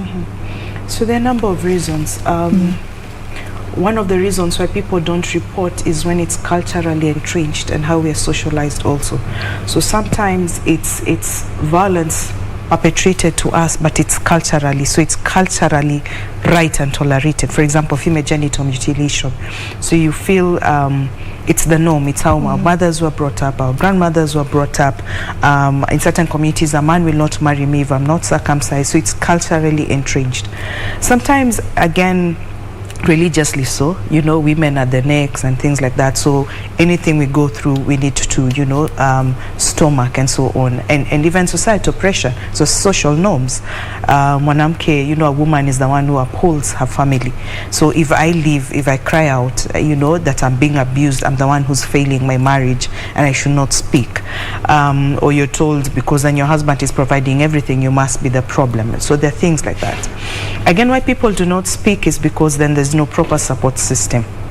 So I've met a couple of survivors who go through the medical treatment, to go through the legal process, and the point where they need the economic support to be able to break that chain of violence, you know, because then some of them are dependent on the man, or they need to change their where they are, you know, their situation and everything else. You're stuck. You know, they no have shelters, I mean halfway houses, and if they're there only for a certain period of time, you're trying to reach out to go back home, you're not accepted because you're going to be, you know, ashamed to the village. So lack of that support system. Sometimes is the different service points that you go to report, they might not be as receptive. Because it's the same society, it's the same people, you know, you don't want to be re-victimized or judged. So there are a number of reasons why people don't report, that the support system, sometimes even labeling, the stigma that comes with it. Because then you're also unanikwa, you know, or you start being labeled. That's Alberta, that's a lady who was raped, that's a lady who's always being beaten. So those are some of the reasons. Again, access to justice, you mentioned that, the process of the access to justice, it can take years. And the cost again to get that support. To get that justice is also a tall order. Yes, exactly. All right, we're coming back to continue. Let me just take a quick link here from our reporter Kamche Menza. She has been following up a forum for us. This is the Interreligious Council of Kenya today committing to allow the Ministry of Health to use places of worship as venues for COVID-19 vaccination. This forum is currently ongoing at Ufungamano House. Currently speaking is the country representative for UNICEF, Maniza Zaman. Let's listen into what she's saying. Touched by the COVID-19 pandemic, whether it is losing a loved one, whether it is losing somebody in the community, whether it is yourself getting COVID-19 and thankfully recovered, because if you're in the room, I suspect that's what's happened. So what we're dealing with is very, very serious. But what is positive and very positive is that we're here today because no matter what our faith is, we share a common belief that we must do everything everything in our power to protect our communities from this continuous and ongoing threat of COVID-19. We have seen what it's done to countries who are much more devastated than Kenya. But we have also seen what Kenya has gone through. Economies, livelihoods, school children who could not go to school for a while, and so on and so forth. But I think coming together, we have this opportunity to really try to stem this. And I want to start off by commending the Interreligious Council of Kenya and the religious leaders of all faiths, denominations, and all the counties as well, who are helping to take Kenya's national COVID-19 vaccination campaign to the next level. Because this is the way to go. We have to get a large number of population vaccinated. Coming from the Christian, Muslim, and Hindu religions, we are seeing faith opening up their spaces of worship over the next 3 months to serve as COVID vaccination centers. And we're seeing faith leaders committing to actively encourage their followers to get vaccinated, as Reverend Father Mutia said, to be a voice of reason, a voice of persuasion. This actually could not come at a better time. On the one hand, as you know, we have the Omicron variant of COVID-19 that is causing a certain level of concern around the world. The science is still unfolding. We still have a lot to learn. On the other hand, we are seeing a significant number of COVID-19 vaccine doses that are available here in Kenya. In fact, just on Monday, rather late in the evening, I was at the airport to witness the arrival of 4.2 million Johnson & Johnson COVID-19 vaccine doses that were donated in this regard by the government of Germany via COVAX facility and transported to Kenya through UNICEF's logistics capacity. Of course, this was by far the largest single donation to date, and we know that now we probably have something around, or so far have received something around 20 million doses of COVID-19 vaccines here in Kenya. We have enough. We have enough vaccines for the moment, and we'll get more, including what the government of Kenya herself is going to be purchasing with her own resources. And that too is going to be coming quickly. I want to pause a moment here just to thank and applaud the government of Kenya through you, Kas Rashid Anan, for the commendable job done so far to protect the citizens of this country from what could have been a much worse crisis here in Kenya. We're all partners. We will continue to be partners to the government of Kenya on this. Let me go back to the issue of vaccines. It's good to have vaccines. We need vaccines to become vaccinations. And that's the journey that we're all here together for. And this is why this kind of leadership that we're seeing today from the religious community is so needed. And we really wholeheartedly thank you all. Thank you. So let me then move on to just a couple of words about the vaccines. The vaccines that are in this country are WHO approved, they are safe, and they're effective. That is Maniza Zaman, the country representative for UNICEF, speaking at a forum that has been organized by the Interreligious Council at Ufungamano House. Today, one of the key issues coming up from that particular function is the fact that religious leaders in the country are allowing the Ministry of Health to conduct the vaccination exercise at the places of worship, and they are doing this officially this particular morning, entering into that particular agreement just to escalate the level of vaccination in the country as we, better arm ourselves in the fight against the COVID-19 pandemic. So it's an update that we'll be giving you as we continue with the day's broadcast. But in studio, this is NewsCheck, in case you're just joining us. And on NewsCheck today, we are talking about the 16 days of activism against GBV, and I'm having a panel of two ladies with me this morning. Sharon Korir, a Fistula ambassador, also a founder of Save a Woman Fistula Foundation, and of course Alberta Wambua, the executive director, Gender Recovery Center. So before we went to that particular link there, we were talking about the underreporting of GBV cases, and Sharon just cited how at some point when she was battling fistula, she discovered that I can't just sit here and do nothing. I have to come out and speak about it. What happened when you finally spoke about it? So, how were you received by society? Something, to be honest, there's a lot of stigma. Especially when you talk about in the poor man's disease, people don't like associating with the poor, and of course I could feel it even in my workplace. I could feel it in my workplace. There's the perception, the way they looked at me really changed. Even through my relatives and friends, there's something that just changes. And of course, hardly do we have women who get fistula, especially in the social classes that we have, like the high class and the middle class. So for me, there's a change. There's a lot of change in my space, and then even in my relationship, even with my sexual relationship, changed. Even my psychosocial support, I needed a lot of psychosocial support because I needed a lot of affirmation. A lot of affirmation to see that I'm still the way I am, regardless, and I'm fine. So there's a lot of that involves just a woman with fistula, despite just the healing process.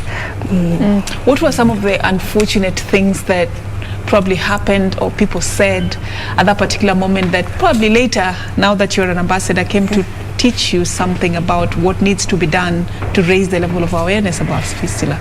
What did you go through personally that was the most unfortunate? It affects your sexual life, of course, right from the bedroom level. And of course, there's a lot of friction in marriage at that time, because 6 months is not an easy time, for a spouse to be patient. And then also, your spouse doesn't even know about fistula, much about it either, because you're not educated. It's not in our curriculums. Neither is an outreach about it. So it's a new for all of us. The healing process is a new, the emotional drain, the traumatic experience is a new for all, both the husbands and wives. And then also in the workplace, you'll find that even as you go to work, they're shocked. They're like, what are you talking about? What exactly, why are you talking about such sensitive issues in the media? Those are the things you need to heal and shut up and move on. So this change happens when you come out boldly to speak about such sensitive issues. You'll always expect that there are those who really criticize and even mock you. And a lot of mocking takes place, and a lot of you feel like you're rejected in the workplace.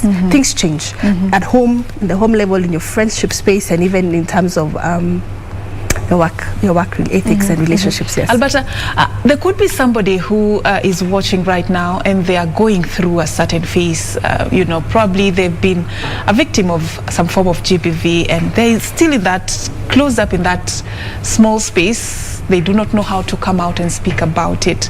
What would you tell them? What's the significance of taking that bold step? And once they do, how do they deal with that negativity and that stigma that society sometimes presents for somebody who has come out in such a way? So I would encourage survivors, and not just survivors, at any point where you're feeling you need someone to listen to you, to reach out. There are toll-free numbers, at no cost to the call, but to a cost to the institution. For example, at GVRC, and we also have a national one. The national one is 1195. The GVRC one is 0800720565. But again, you can always reach out to any health facility. their psychological, their psychosocial support institutions. So for example, Save a Life, they've also talked about what they do. So when you reach out to any of these organizations, and I've come to realize that they're all interlinked, you know, especially on the women issues. If they're not able to support you, they'll always refer you, for example, to an institution that's able to support you. The National Police Service even has a hotline, for example, and they have now centers and people sensitive to listen to such cases. So reach out for help. Someone might be, you know, the person you reach out to will be able to guide you, because at that particular time of trauma, you might not be able to see that. How you're able to cope with that? So it's done twofold. There's a lot of awareness that's done at a national level, like what we're doing around the 60 days of activism and all these institutions doing every other time, for people not to be bystanders, not to victim blame, you know, to be able to be supportive, to even prevent gender-based violence.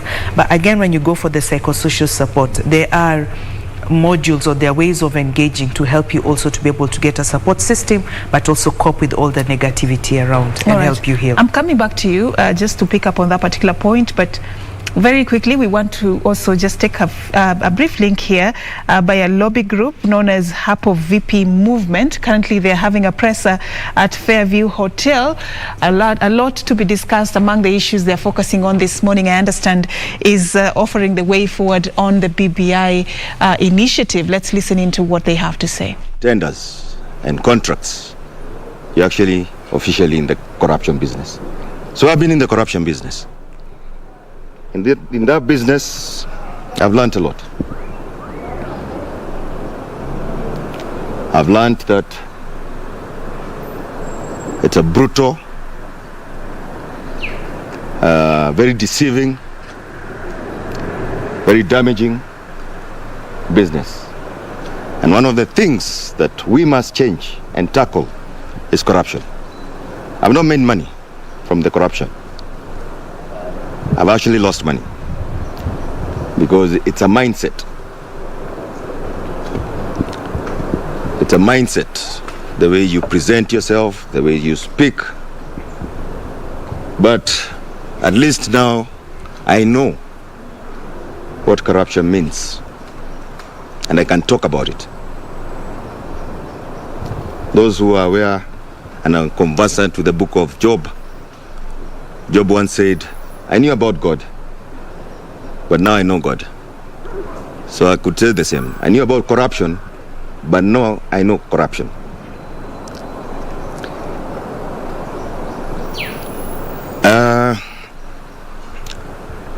We're about to embark. Campaigns are going on. People are strategizing. And formations are happening. In Kenya right now, what we are faced with is a very dire situation, because the country is still very, very divided. The options we have are all very dangerous and looking bad. And we probably will end up with a contested election. In 2020, we passed a constitution that personally I would say, and I know there are words that have been thrown around like the most progressive. We have words like the second liberation. But if you look at our constitution, nobody in the world can come to this country and borrow the constitution we have, because of how dangerous it is. At this time, and especially in these coming elections, if this country goes south just a little bit, if we get a contested election, we'll be in a lot of trouble. We have 47 people who call themselves His Excellency in the name of governors. If anything goes wrong, or we get into a contested elections, it will be very hard to negotiate with 47 people. In fact, I dare say we will end up being 47 warlords. And so we must do what the President and the Right Honorable have been trying to do, change this constitution.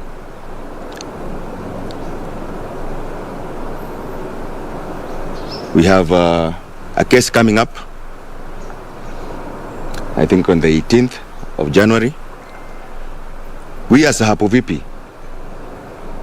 have asked both cohorts of the President and also the Right Honorable to get us involved as witnesses. When we were launching this movement, we did it live. We did not do it hiding ourselves anywhere. It was live. We launched it in the museum. We then went to Kisumu. And we said that all we want is to do a referendum. When the Right Honorable Raila Odinga sweared himself in, and they were caught up in a fix, we came in and we advised them. And the first advice we told them was neither the President or the Prime Minister should spearhead this process. We told them Hapo VP would be best placed to spearhead it because we are the Kenyans. We launched this movement with my fellow neighbors from Kawangware, where I live. And one of the issues both the lower court and the Supreme Court, the Court of Appeal had, was the initiators of BBI was the President and the Prime Minister. So we are telling them publicly to involve us. And we know if involved, we are going to win that case. But once we win that case, we want a different document. A document that will touch on the issues that affect Kenyans. Corruption, tribalism, leadership. All right, so that is a presser by a lobby group known as Hapo VP, and what they're talking about is matters politics shaping the 2022 general election. Also, we were informed that the lobby group claims to be part of the initiators of the Building Bridges, of the handshake that birthed the Building Bridges initiative. So today, part of the things that they were focusing on is to give a way forward on the BBI. We will be getting more details about this also as we continue with our day's coverage. So in studio, we are having our second interview for the program, and it's all about gender-based violence. We are, engaging our panelists this morning on how to change the narrative around gender-based violence as we mark the 16 days of activism against gender-based violence. I'm talking to Sharon Korir, a Fistula ambassador, and also Alberta Wambua, the executive director, Gender Recovery Center. So we were talking about breaking the silence around GBV, and you were taking us through the ways and the processes in which somebody who is a survivor of GBV can report, a case.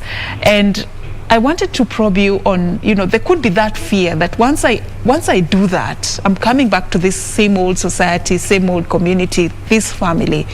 How will I cope? Because we know how it goes once you go there and they say you pour your dirty linen in public. How do you come back and regain your life, rebuild your life in the same society? So when you share with your therapist and would I say service providers around management of gender-based violence, the principles of gender-based violence that they're tied to, one is confidentiality and upholding the dignity of the survivor. So they will not share anything you tell them unless it's what we call shared confidentiality. For example, a therapist needs to share it with a doctor, and only what they need, the doctor needs to know for treatment. So that's closed. So going for help does not mean that everyone around you will know. Second, when you talked about safety, is which is also a very important thing, is that a caregiver will not let you go back to an environment that's not safe. So for example, just on my way here, I was discussing with a human rights activist, and she was talking about a 1 year to 2 months old baby who was being abused, and a certain hospital let the baby go back to the same abusive family. So that should not happen. So that's not supposed to happen. So then people, the caregivers will make sure that you're in a safe space, and that's why then we're having this conversation about having shelters. And I've just seen there's an article about that in today, one of the papers, discussing about how we need more shelters. Like Nairobi County, for example, has actually passed a bill, to be able to have more shelters in place. So this was, again, a bigger chunk of the work needs to be done to the society, because it's the society that stigmatizes. It's the family members that put us down, just like what Sharon was saying. It's your circle that pulls you down, and as opposed to supporting.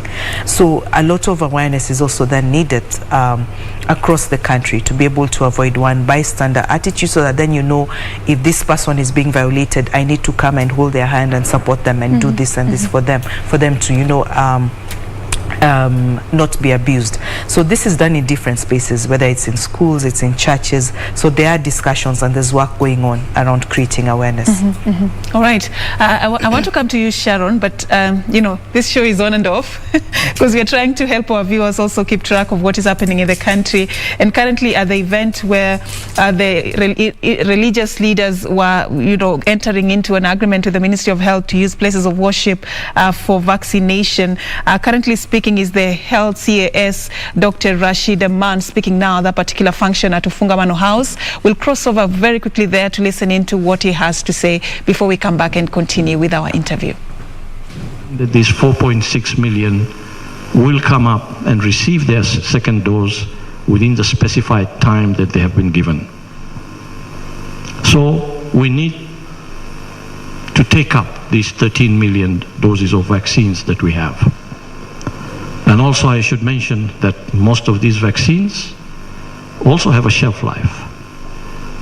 They have a limited shelf life, and if we are not able to utilize them within good time, we stand the risk of losing these vaccines.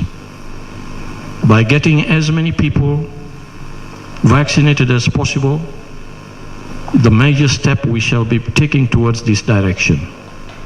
It is possible, and we can do it if we all work together in unison.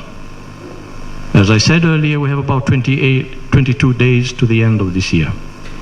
And our target is to achieve 10 million doses of vaccine delivered to Kenyans. We stand at 7.6 million.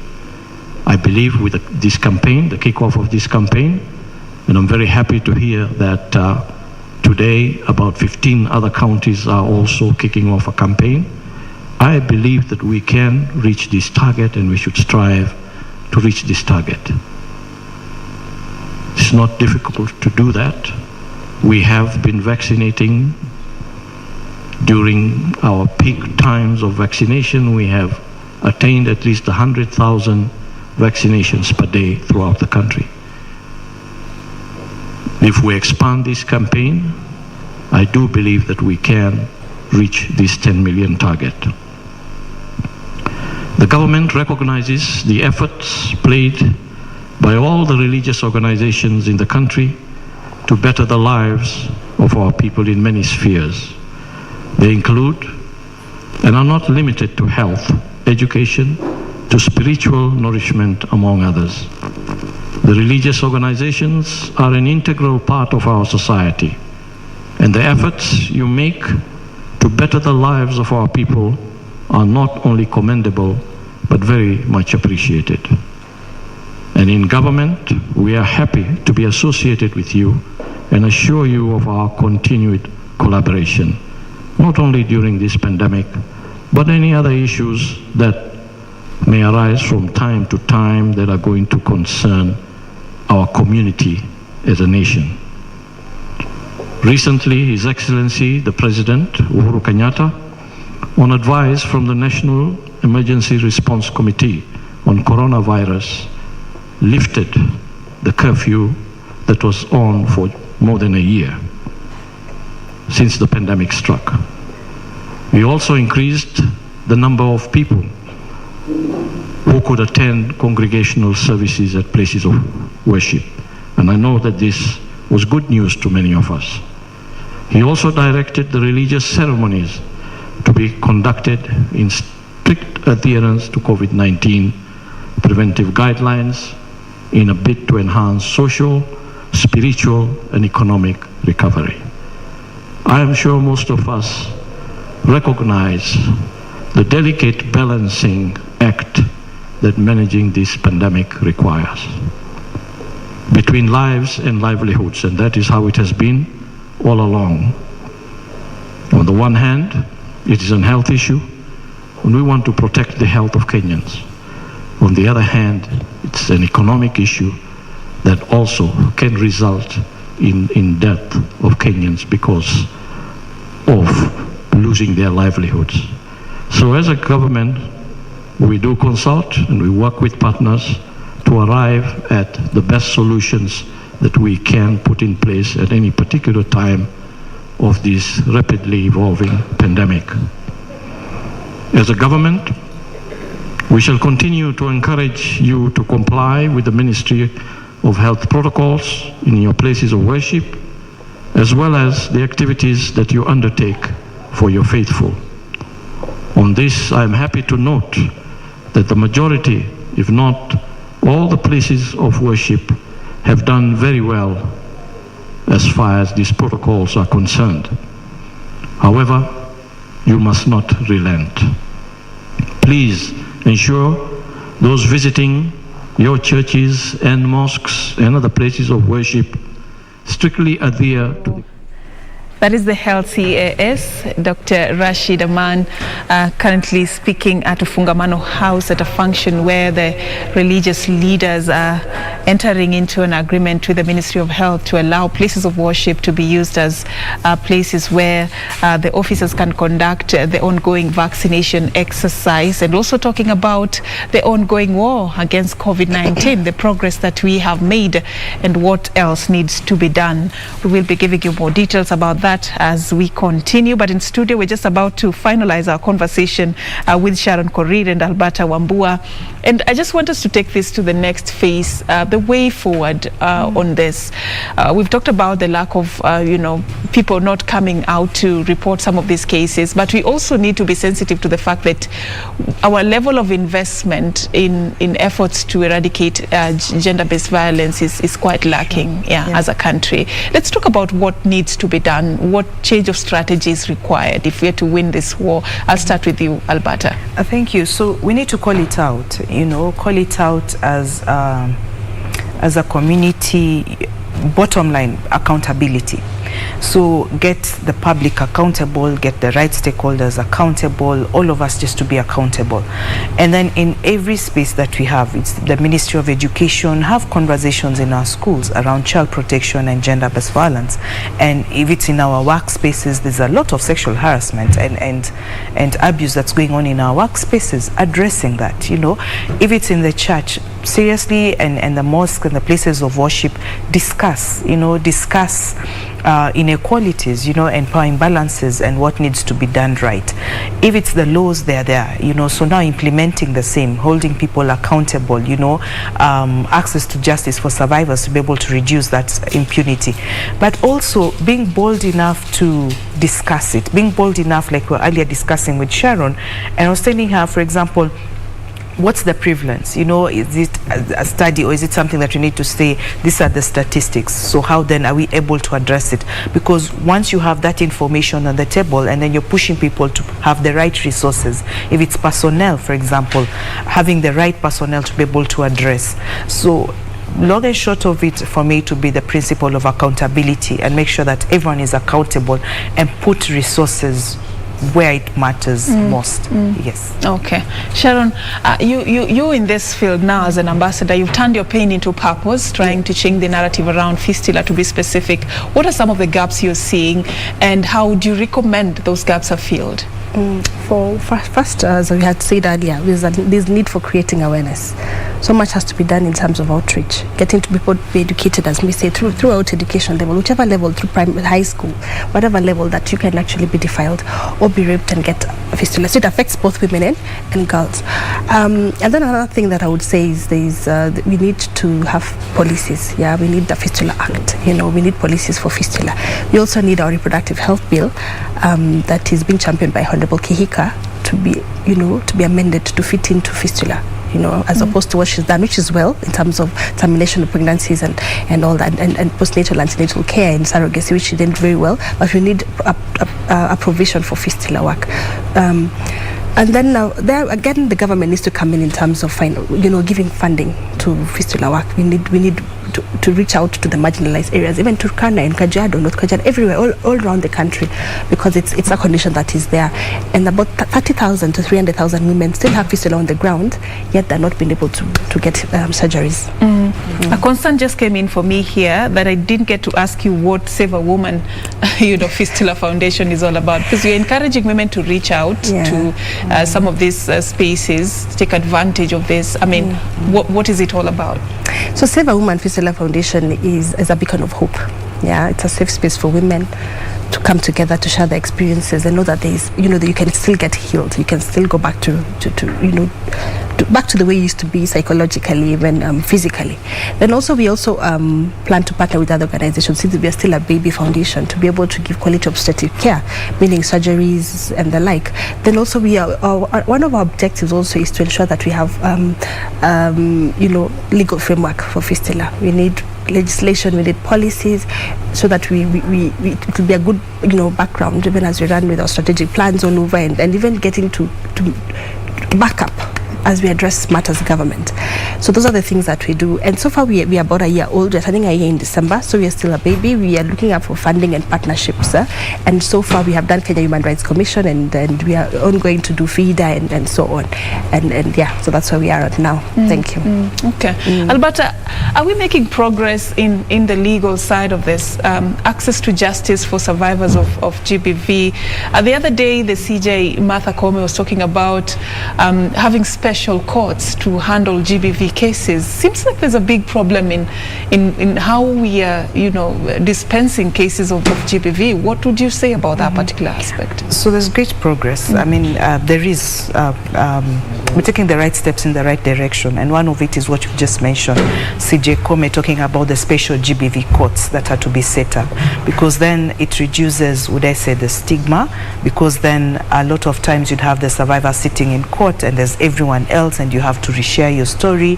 Again, we talked earlier about the time to be able to access justice, the time, the court, number of mentions and court sessions you have to go to and all that takes a long time. So when you have special GBV cases, you're having fast tracking of the access to justice for survivors, but you're also having personnel that are experts in that space, so you're able to get justice achieved. So that's a good step in the right direction. We also then, that means, and that includes, for example, the polycares that are being set up, and the different institutions, and the like institutions like the National Police Service, the DCI. The DCI, for example, has a child protection unit, so the different institutions are making it serious, and this is part of the access to justice system. We need to understand that it's not the court alone. It also includes the survivor and the public, just to be able to know that I don't need to shower, I need to reach within 72 hours to get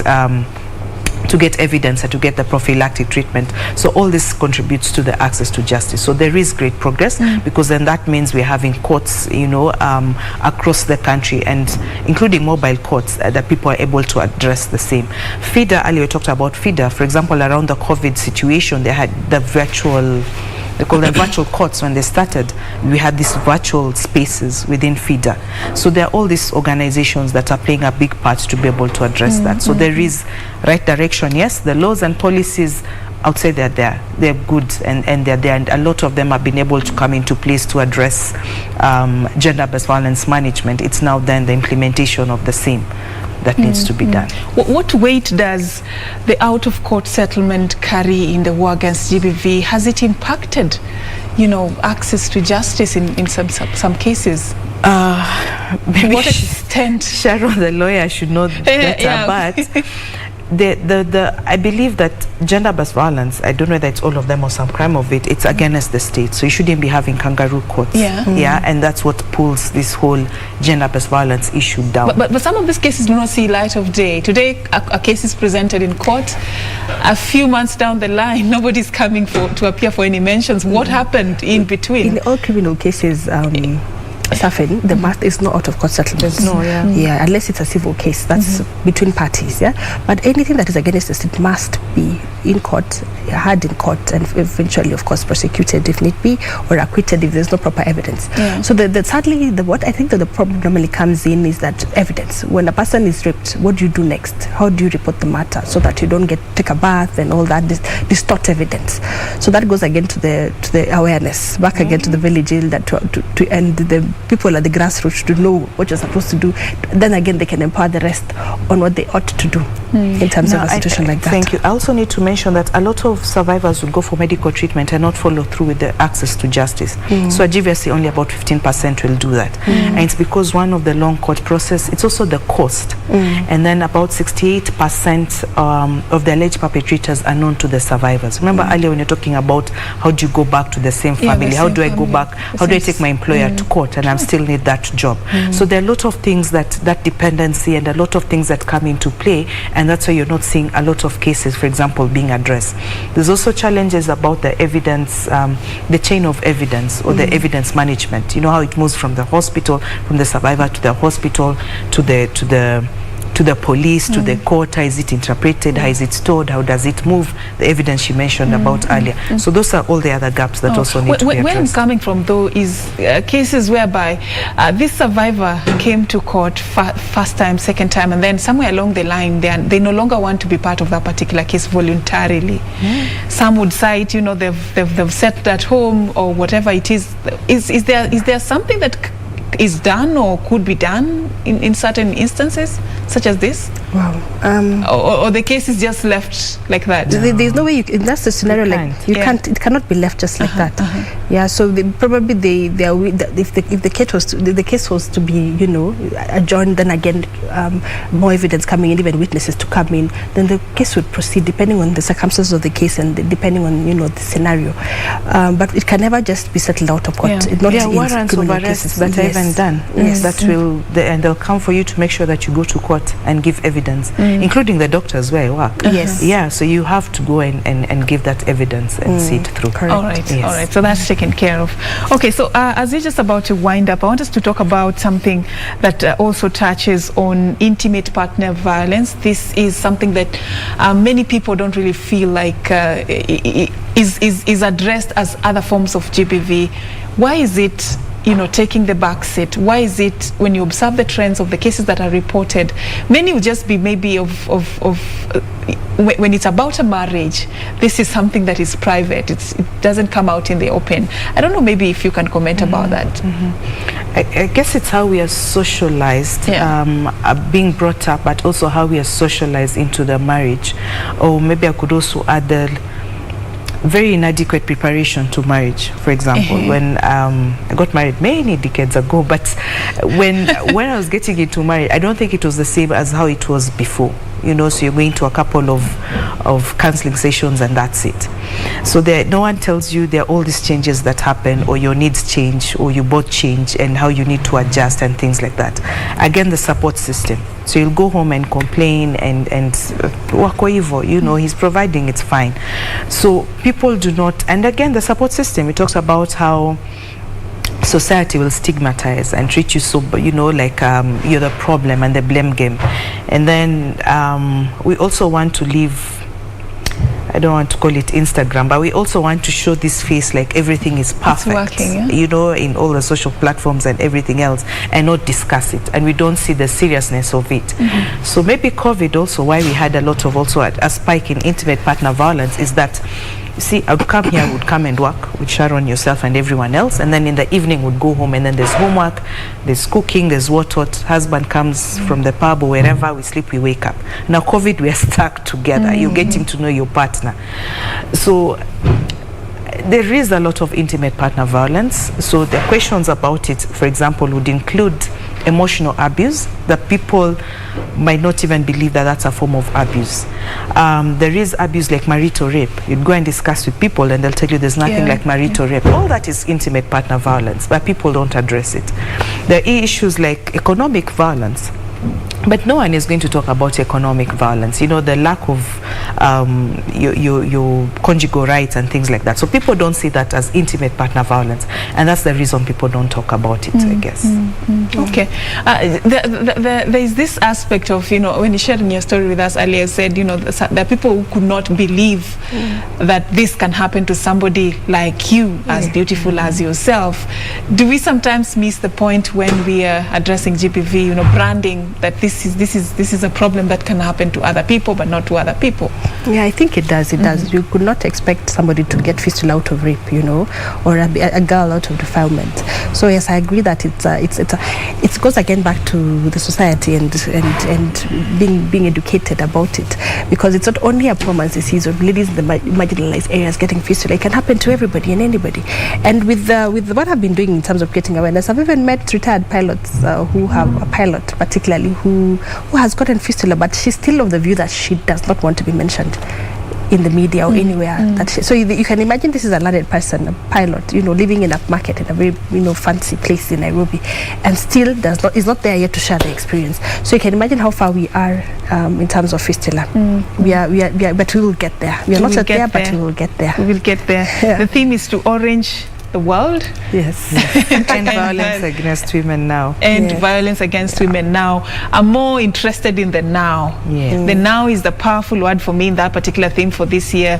This year's 16 days of activism against GBV, because it can never be postponed any further. It has to stop now. And it begins with all of us, the efforts we put in place to be able to play a part in eradicating this in the society. Thank you so much, Alberta and Sharon, for creating time for us this morning. You are watching NewsCheck, and thank you also for being a part of this. We are going to be taking a break as we wind up and hand it over to the Swahili team on the other side. The show continues, so do stay with us.